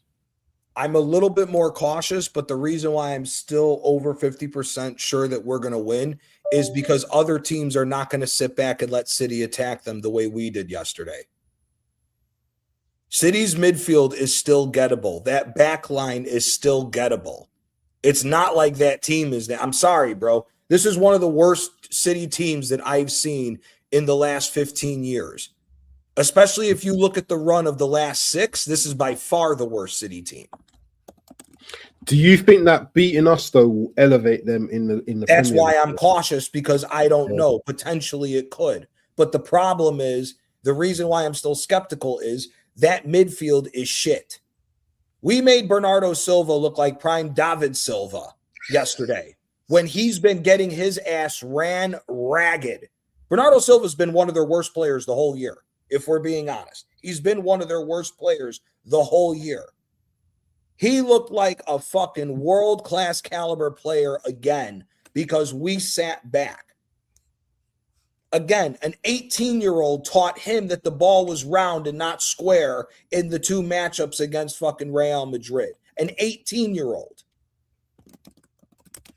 If Zubimendi's this world-class midfielder like everybody said he was coming into this, Zubimendi should have been doing that same thing because he's more seasoned, older and more wise than an 18-year-old who just broke into the starting 11 to Real Madrid because of injuries. That's the only reason why I still have a little faith. But it very well could be the catapult. It very well could be the catapult for Manchester City to go on and win. We've seen this before. It's happened in every fucking 7 games to go. 7 games. Not only 7 games to go, they're out of the Champions League. That's 2 less games they don't have to play. That's 2 less games they don't have to play. They're getting rest. And let me tell you something. If you thought how they played was bad, Sporting Lisbon played the same fucking way. They play the same way that Manchester City played with how attacking they go. Go watch how they attacked Bodo Glimt in that remontada. Go watch it. Every ball's We're in trouble then. We're in trouble. People talk about Barcelona. We're in trouble then. Brother, even if we get past Sporting Lisbon, Barcelona might hang 7 on that ass. Wipe the floor with us, bro. If we let a rundown Bernardo Silva look like prime David Silva, what is Pedri going to do? Oh, Gavin. What is Pedri? And then all these people talking about, Semenyo, it was Hincapie's first bad game. Well, if it was Hincapie's first bad game against Semenyo, what is Yamal going to have? Cook him. If Timber's hurt, you're telling me on a Champions League semifinal night at the Nou Camp, you're trusting Ben White against Rafinha with the form that he's in right now? Cook him. Hold on one second. That 19-year-old from Leverkusen who had all the smoke for Gabriel and Saliba, even at a veteran age. What's Lewandowski going to have? This is the oh my God. And we haven't even gotten to Fermin Lopez. We haven't gotten to Gavi. We haven't gotten to Dani Olmo. We haven't gotten to Frankie. Everybody talks about Barca's high line, right? Manchester City played the exact same high line against us, and it's their worst defense in 15 years, and we didn't lay a glove on them. But you're telling me we're going to be okay against those guys? I also have to bring up this comment. I Flyberry, my G. I hope you're not serious. Like, I genuinely hope you're not serious. Because otherwise, I have to ask you: are you on Spice or what? I mean, surely you must be on Spice. Why did you? 29 could have been our Valverde if he took his chance. Brother, do you remember how many chances that this stupid ass manager has given him? Does anybody wait? You cannot be serious. Was it the FA Cup? Was it the FA Cup against Manchester United last year where he skied the ball when it was 2 inches from the fucking line? Yes. Yep. Valverde's a midfielder. You just said Valverde. And that's disrespectful. Valverde, the only midfielder in the world who's better than Valverde is Pedri. That's it. Oh my Valverde is the second best midfielder in the world right now. That's no, brother. And here, let's see. Let's even say, by the grace of God, we get lucky and we beat Barcelona. What happens if we get PSG again in the final with the form PSG's on? Getting cooked. Folks, I'm not sure if I can stay on much longer. That has been nice. You're really depressing me, man. This is like Brother, you wanted the facts. These Oh, are the man. facts. You said you wanted to speak the truth. This is truth speaking right now. I'm more worried like about our listen, let's be honest about our team. We don't have any mental fortitude.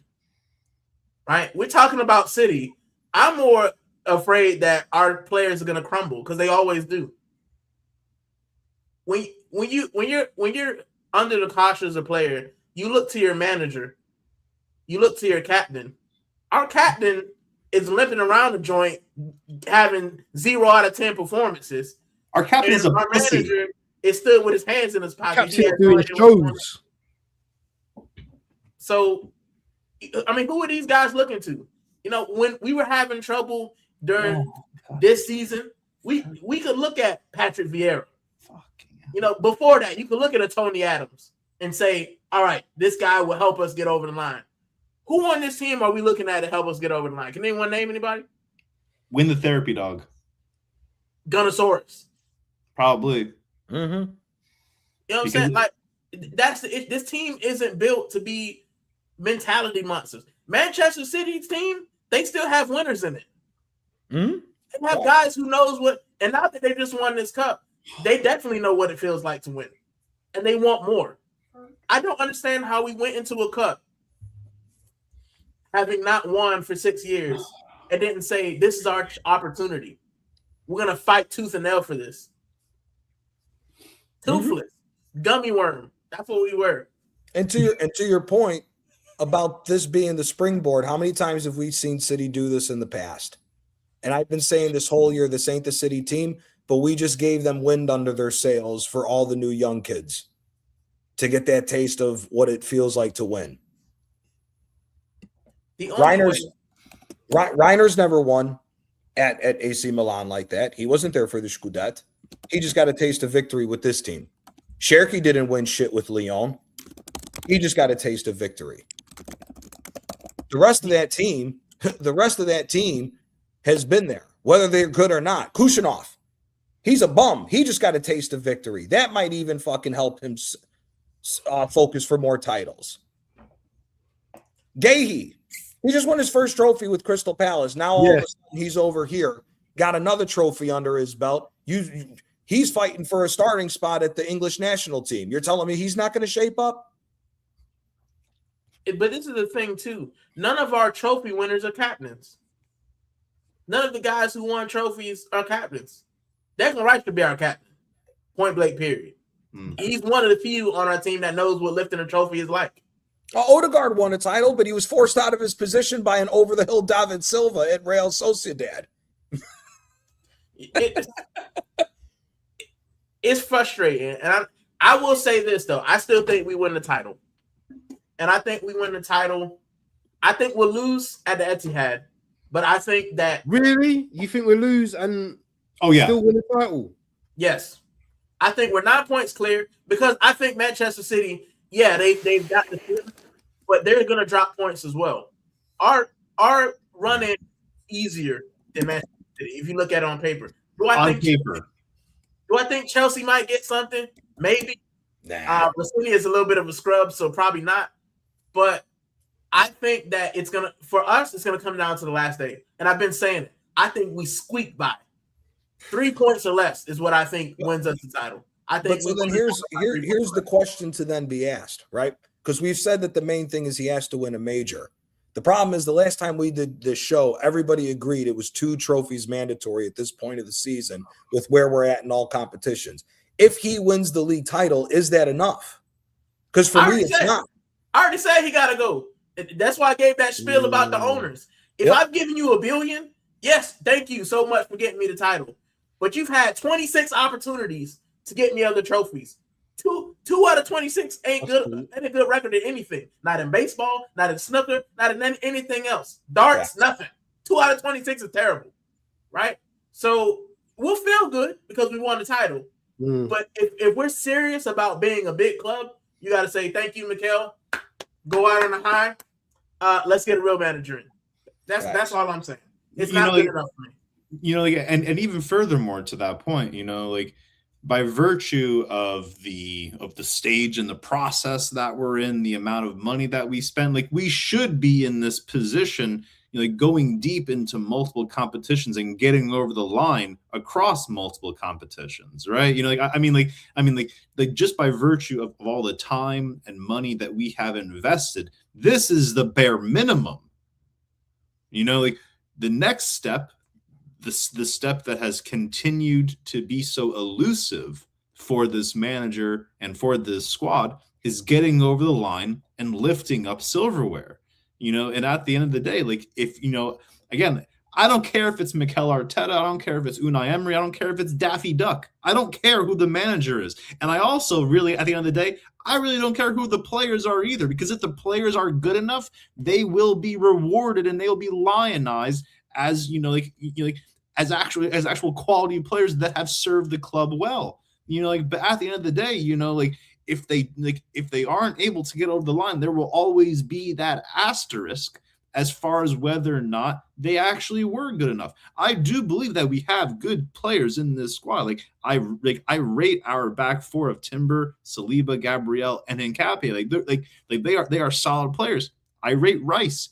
I also rate Eze. I also rate our youth. I also rate Victor Gyökeres. Despite the fact that he has been completely kneecapped this entire season by our shit tactics and directions. The issue that really stems from it always goes back down to the manager. Oh, now it's 6 players. Oh, who's the 6th one now? Because I know that we've had I know we had Trossard, I know we had Eze, Saliba, Gabriel, and Timber. So who's number 6? Yeah, Eze. I just counted Eze. Trossard, Saliba, Eze. Trossard, Eze, Saliba, Timber, Gabriel, Mosquera? No, I think Mosquera's not starting 11. It's Who's first number 6? 11. Saka? No. Rice? You know what though? Rice is out as well. Rice? Did you mention Rice? No, I didn't mention Rice. Rice is in there as well. Why I thought Rice was. I thought Rice was not. I thought he was going to be getting played the second friendly. Oh right, okay. Right. Oh yeah. Right, you're right. I think it's a good thing these guys are pulling out, because hopefully they can recover for the next 2 weeks for our run-in. They might have injuries. Not if they're with Mikel, they're not. Well, no, he's still going to be training them. They doing wind sprints all day, every day. Suicide. So they're still going to be training. Look at what this idiot's done. First of all, what was the game that Eze got hurt in? Because it had to be in practice. Because I didn't hear of any injury of him leaving the field against Leverkusen. Didn't he go down though? Didn't he go down? He went down, but he played. Yeah, he went down and he came up. Went down, but he got back up and he remained playing. That's my point. He came off. He came off. Which game? Leverkusen. He came off at Leverkusen because I don't remember that. I'm sure he got a little thing and then he came off the pitch. Hold on, I'm gonna look this up real quick. I'm sure he.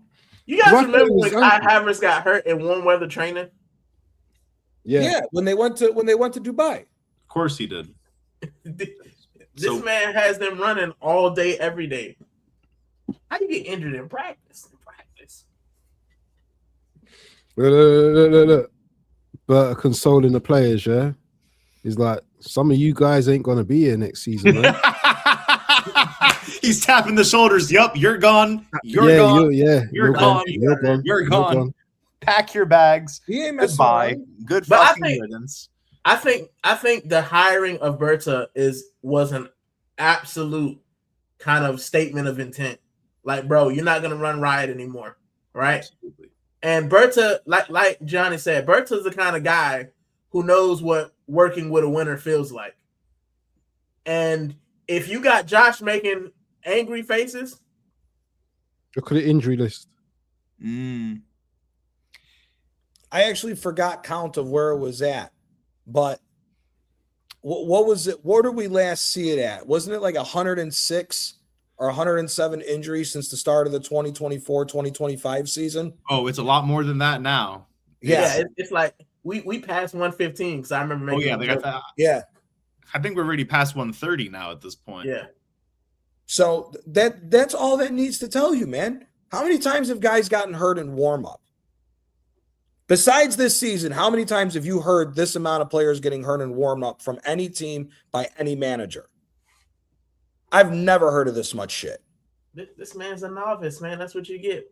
Conte in Italy is revered as the craziest fucking manager when it comes to training. You heard that from some of the Chelsea players. You never saw him injure this many fucking players in warm-up like Arteta has.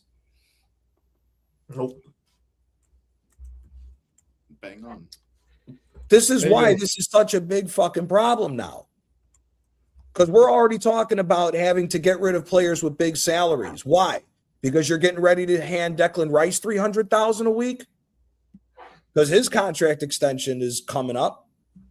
That's another thing. Why are we doing contract extensions in the middle of the season? We haven't won anything. That's something else that also. I mean, like someone said, that has to go. Someone said Mikel Arteta got a raise for what? He was on $9 million to start off with. Why do we raise him up to $15 million? What did he do to quantify getting a raise as the manager? That's my problem with Arsenal. We always give these players big money for not winning anything. And then you look at Liverpool's squad, they've won everything, and half their players are near the 100,000 mark. You know, they got guys on less. But we're paying Kai Havertz and Gabriel Jesus nearly 200. They're over. Over 200. Kai Havertz, before Saka signed his contract extension, Kai Havertz was the highest paid player at the team. Kai Havertz is on £280,000 a week. Big up, Godfrey. Big up, Godfrey. Legend. Gabriel Jesus is on like 250,000. Odegaard's 245. Saka's now on 300. Trossard went from 90,000 to 180,000 with no extension. Gabriel Martinelli's at 180. I think Declan Rice is 220. That'd be going up to 300 shortly. Yeah. So that's the question now. We've given all these players this amount of money for what reason? For what fucking reason? Finishing second and competing. Yeah. Well, This relationship with Arteta, man, it's just getting more and more toxic. Bro, it's gotta go. This is a scam. Yeah, the sooner he leaves, this is legitimately a scam. This is legitimately a scam. Which one of those guys is worth any of that amount of money? Which one of any of the guys that we just named is worth any of that amount of money? How much? Which one of them? None of them should be over 200. Saka ain't. Rice, Saka ain't. Rice, maybe. You still haven't won nothing though. Yeah, well, The only four players after this season that should be on that amount of money is Jurrien Timber, Declan Rice, and the two center backs. That's it. Yep. That's it. Saka don't deserve 300,000. Oh, he carried Arsenal, brother. 2 good years don't mean you carried no fucking club. It's funny that you only said defenders as well. carried them to the same place. There's the same final destination. There's no attackers that we would pay X amount of money because they all suck. No. People are talking about like they really think we're going to sell Odegaard for 80 million. You're smoking crack. We'll be lucky if we get what we paid for him. We'll be lucky if we get 35 million back for what we paid for him. We'll be lucky if we get what we paid for him. You're not getting fucking exactly. You'll be lucky. You're not going to get half of what you paid for Havertz. You're not going to get half of what you paid for Havertz. You'll be lucky if you get 27.5, 28.5 million, because you got to then allow these other clubs to negotiate the massive fucking contracts that you gave. These guys came to Arsenal to collect a fucking check and have a damn old easy time. Again, to like what Rican was saying earlier, if we don't win even if we win a league title, right? Let's say we do win a league title, but we limp over the line. If PSG come calling for Saliba, you think Saliba's staying? Yeah.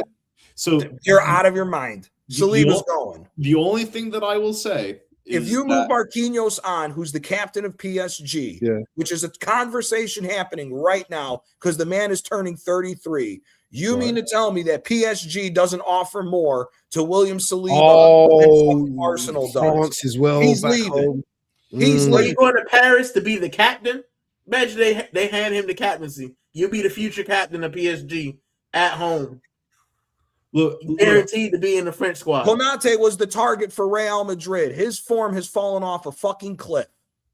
You don't think Saliba wants to go play for Real Madrid if they come back? Yep. A contract Yep. extension just means you're making a little bit more money on the transfer. Did you see how gutted he was when we didn't win that when we didn't win Yeah. the cup yesterday? Yeah. Yeah. Yeah. look, Yeah. I mean, look, like All those players we just named are the only players that the big clubs are coming in and asking for.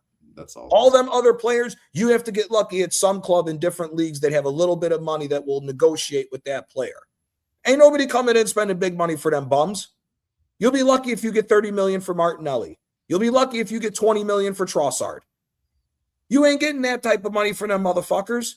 That's why the talk is like what Doc said earlier and what you said earlier, Waffle, about the possibility of Skelly getting sold. Because they're the only ones that got value besides the defenders.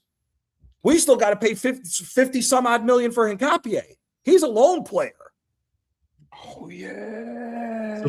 So the only thing that I will contend, I mean, like, is overall, like, I do agree. I do think that, you know, that players like Saliba and even Gabriel, for that matter, like, they will be, you know, like, they will have one foot out the door, especially if we don't win anything this year. I don't disagree. The only thing that I can contend as the most marginal sense of hope, and it could even be a little bit of cope as well, you know, like that Berta convinces them to stay because there will be a better manager coming in, like a Luis Enrique, and they will at least give that perhaps 1 year.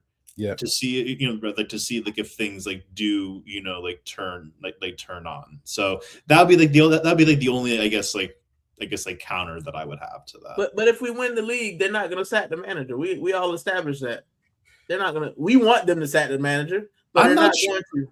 I'm not sure if you're entirely correct about that. I mean, overall, like, in theory, I do agree with I do agree with that point. But, you know, but as we know, right.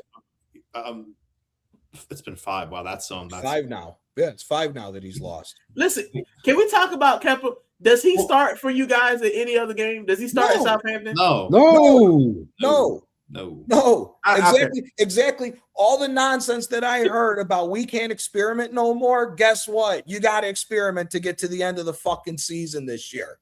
Kepa shouldn't start. No, Kepa should never wear a jersey again for this club. Neither should Odegaard. Gabriel Martinelli fucking around with Savinho on the side. I didn't even see none of this, you know, what you're talking about, you know. What was going on? They were warming up, standing next to one another, having a laugh. Brother, you friends with Manchester City guys. Exactly. He should after yesterday, add Martinelli to the trash heap. He should never play for this team again. Odegaard, I've already said, should never play for this team again. You can add Kepa to that nonsense too. Yep. You know, Raya should be the only player out of the starting 11 playing in the game against Southampton because these guys need rest. It's funny. At this point, I don't even care if we throw away the FA Cup. If we got to throw the FA Cup away to get over the line in the Premier League, then you may have to consider that. It's a calculated move because if we go into playing the starting 11 against Southampton and we lose this FA Cup with the starting 11 playing in that game with the amount of games we have coming up, it's only the beginning of the fucking end. You know, and also do not discount Southampton. They have been unbeaten in all competitions since January 17. Yeah. What? Yeah. And we're also playing away at St. Mary's, which we do not have a good record at either. No, it's a tough game. I live in between Portsmouth and Southampton, so I got Portsmouth friends, I got Southampton friends, and they've made a little bit of a run, bro. Southampton wants to kind of try to make a run back at the championship playoff spots. So they want an opportunity to upset a big Scout as well, because I think that'll give them confidence. The one thing I said, and I wanted to comment when Johnny was talking about Martinelli, you know, being chummy with the players. We've been Guendouzi because he wanted to fight a player, protect his teammate. But we're okay. Facts. You know, Look how far we've come as a team. You think Patrick Vieira, Thierry Henry, Tony Adams, yeah, you might have a drink with these guys in the offseason. You think in the match versus Manchester United or Tottenham, we coking and joking? No, it's not a thing, bro. We in competition with you. We can be friends in the offseason. But for 90 minutes, I want to knock your head off. I don't care whether we play for Brazil. I don't care whether we play for Argentina, whatever it is, right? And that's our weak mentality, bro. We want to be friends, and we want to do everything the right way. We don't want to have any nothing, bro. And anyway, listen. Any last words before we wrap up? Because it's been like nearly 2 hours, and I know Johnny's got a show coming up. I got a little bit more time. What time's your show? I think it's 4:15, 4:25. Let me look real quick. What's that in the UK? I would say that I also have to bounce, but the one thing that I will say is that 4:15. Have we been totally negative today? Because people watching this stream will think that it's the end of the world. But have we been totally negative? But I don't fucking. What? Here's the better question: what positives do you take from that game? The fact that it's over. Yeah, exactly. What we have here? The fact that it's over. Yeah. Yeah, it's over. Once again, add it to the rest of the season. We haven't had a good 90-minute performance. It's only halves, and now it's starting to turn into halves of halves. I mean, what are we doing here? What positive did we take from that game? The only thing that we took is all the people that all these over-the-top positive fans said that, oh, we need this guy back. We need this guy back. They ain't done shit. Roberts ain't done shit. Jesus ain't done shit. All the guys that these motherfuckers were gulping and burping for to come back and be our savior for this team ain't done a fucking thing. So does that leave the question now, Gianni? Because the protection thing, does Dalman now cement his place in the starting lineup? I was wrong. Put him in there, please. See? Put him in there. Coming into outside of this game with Southampton, where the whole second team should start, Bournemouth is our next league game. Yeah. Madueke and Dalman start at the fucking wings. You put him Madueke and Dalman start at the fucking wings for Bournemouth. I don't need the whole bench. Saka needs to warm the bench. Make sure it's right on the bench. If he had some fucking balls, if Eze's still hurt, you don't play Eze hurt. You run with Zubamendi, Rice, you could run with Zubamendi, Rice, and Skelly in the midfield. And you go with Dalman and Madueke as the wings, and you run with Gyökeres as the starting striker. Fuck forgetting the protection and all this other shit, bro. I'm so sick of hearing this shit. Again, we did a whole panel. Doc was on the panel when we did it yesterday. All this talk about we got to protect the player. How many fucking players do we have to go through history that if they were young enough, if they were good enough, they were old enough to play? Pato was good enough when he broke into that monster AC Milan team at 16. Oh, so was Cesc.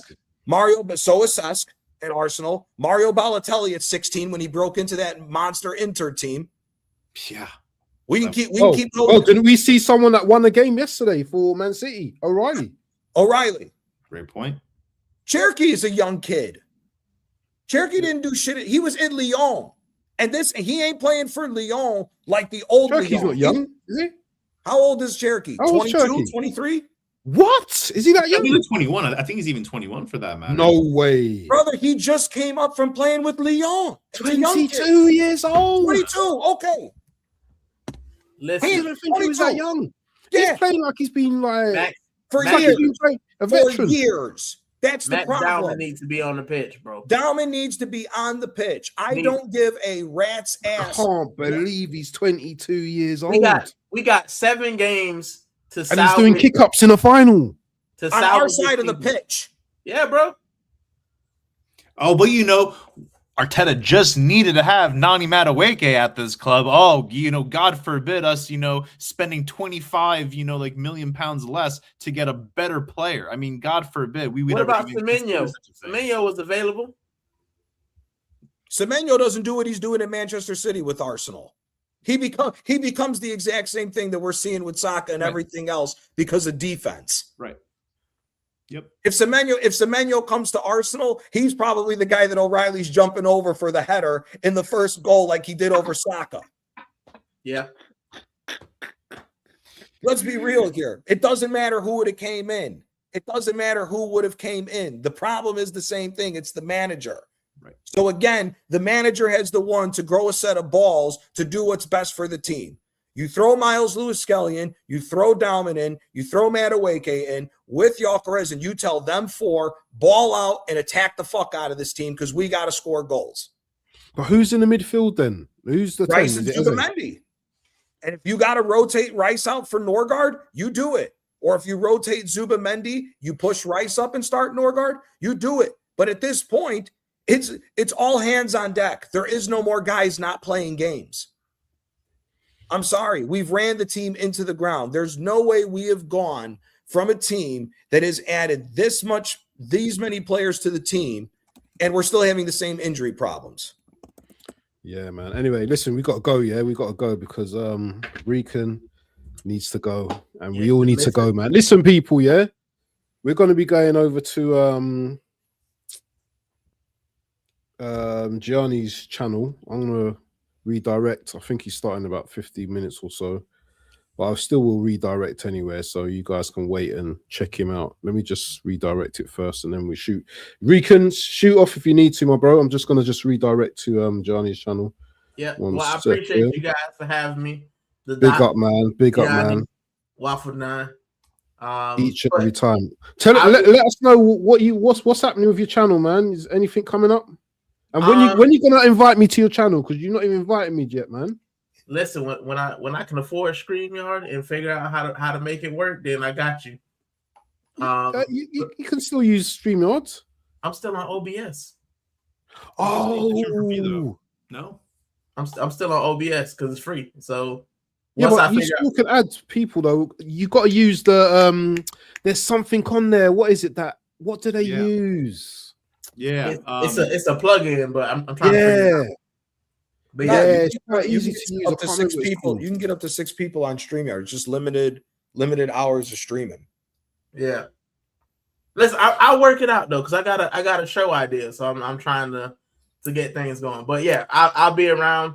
I'm going on holiday, so I'll probably do the midweek Mazda sometime, and then that's it. The missus said I need to take time away from Arsenal and YouTube, so I smart lady, keep her around. She's a scary little lady, so yeah. But thanks for having me. I love the chat every time, man. And I'll end with the fact that I still think we'll win something, but it's gonna be ugly. There's gonna be a lot more of these conversations, and hopefully our owner grows a pair and says, "Thanks, Mikel. It's been great, but we need better than you." Yep. And we go get Carlo or Enrique. But yeah, you gotta take it easy. Have a good night. Big up to you, man. Big up to you. Gianni, what you got coming up, man? We're going to redirect to you, but just let the people know what's going on, man. Yeah, it's just a football roundabout. We're going to cover both Premier League and Serie A. There was a massive. Hello. It's the Matrix again, Yeah. No, we're going to cover the Premier League. We're going to cover Serie A. There is an absolute madness going on in the Serie A. We have a title race back on because Inter is bottling another title for a second straight year. Who's behind them? What, AC Milan? AC Milan and Napoli. Oh my God. And AC Milan and Napoli play each other this coming weekend. That's gonna be a match. Yep. That'd be interesting, man. That'll be interesting. Do you think you guys got a chance of winning the league? We do if Inter Milan keep bottling. If Inter Milan stabilize, then no. But if Inter Milan keep bottling, both us and Milan both have a shot. We're 7 points behind with 8 games left.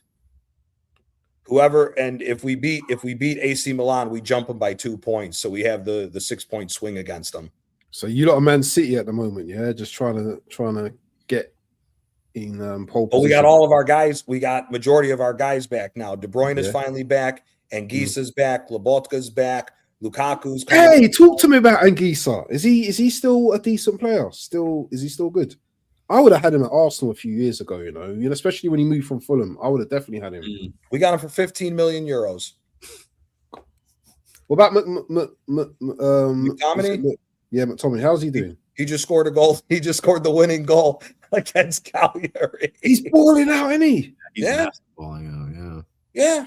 It's what happens when you have a competent manager. Even though I have my beef with Conte for how the season's gone because of the stupid shit he pulled, but the fact of the matter is the guy is pulling us together at the right time and possibly making a title push.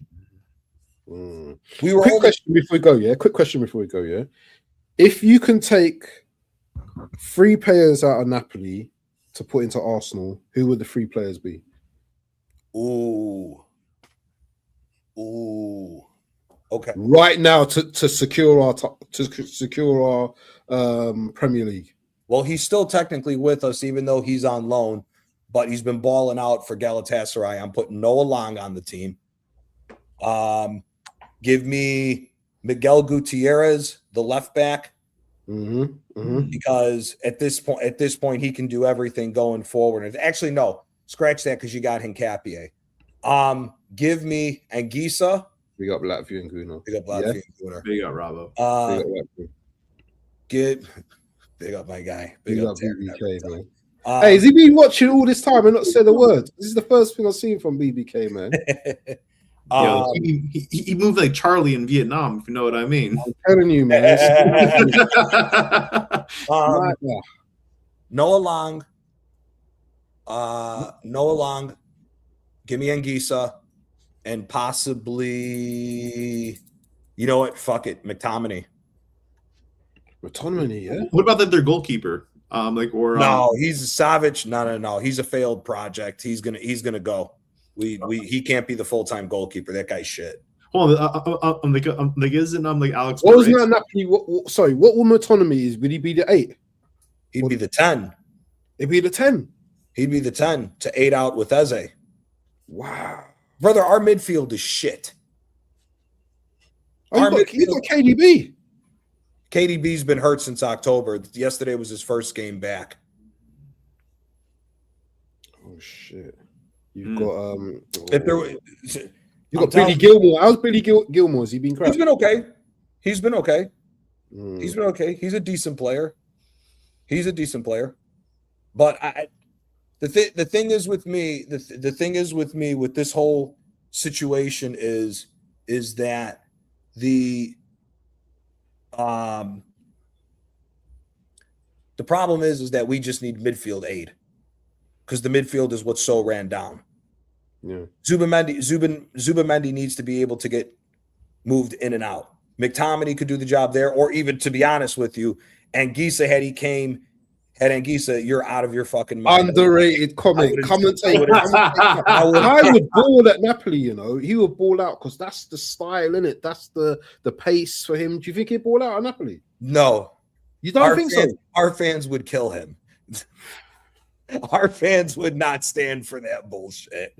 That boy would be ran out of that club in a month. No. Oh, mate. No. I'm sorry. Bro, if our fans robbed yeah, okay. He's on one right now. Bro, if our fans robbed Medic Hamsik at gunpoint, what do you think they would do to Kai Havertz? And Medic Hamsik was our captain and one of our greatest players of all time. Serious? They robbed him at gunpoint. Hey, man. You man are crazy. It ain't going down like that, bro. But if I would take those 3. The only other person I would possibly look at if I was going to put somebody from Napoli at Arsenal to fit would maybe be this young kid Giovanni, this young Brazilian kid that we got, because he's been a fucking problem since he signed with us.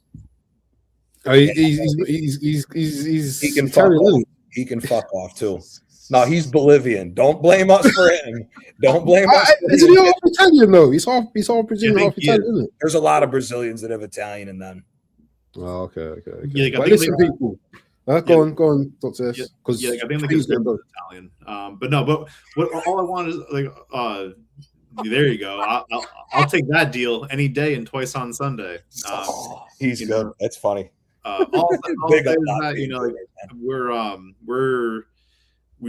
This manager is playing with fire. Again, we are, and our season is really hanging on life support at this point. If we don't have a perfect April, forget it. Forget the FA Cup. Forget forget the league, and definitely forget the Champions League. So much like everyone else, I just want to be proven wrong. It looks, it looks like Taryn has a slight agenda at play. Just letting Napoli be our theater club. I think he's an agent, man. I think he's an agent, Italian agent. So Taryn, if we could split the 10% of what the agents get, we'll send them there. Fuck it, we'll finesse. Definitely. Listen, people, though, we're gonna leave it there, man. Listen, everyone, we're jumping over and we're going over to Tijani Talks Football. Make sure you guys go over there. Make sure you slap the likes and everything. Make sure you put Waffle Raid, or you can put MNM Raid, whatever you want. I don't care. We're going over there and we're gonna go and troll out Mr. Johnny. Johnny, you need to make some people. You need to make moderators because you're getting a lot of traction. You need to make people moderators. Yeah, it's a simple thing to do, bro. It's simple to do. Yeah, on your phone. My computer won't let me do it. You don't need it on. Listen, on your mobile phone. Yeah, on your mobile phone. Go to your stream. Yeah, once you're live. I don't know if you'll be able to do this. Go to your stream on your phone, like here. So look. If I go to my phone, let's do this off camera. Let's do this. No, but I need to show you online because I can't do it. You won't see it if I do it like that. Yeah. So look, as you can see the chat here. Yeah, you can see the chat. All you need to do is just Latvian's not one. You tap onto Latvian.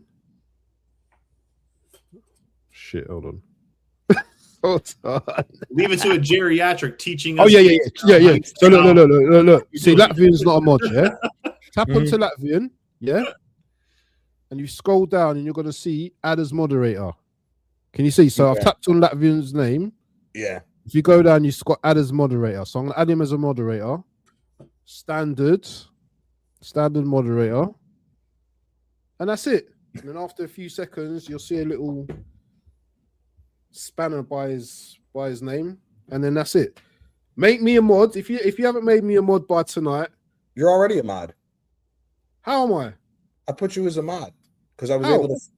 You'll see if you type in the chat. You'll see. I'm feeling privileged now, man. Anyway, people, listen. We're going over to the main guy. Hey, man, like Normski in the building. Yo, big up Normski. Yeah, you know he's not listening. Big up Normski. Man, big up Normski. Listen, we're going over to Johnny, man. People, we are out. Big show, Monday Night Madness. We are out. Peace. Peace.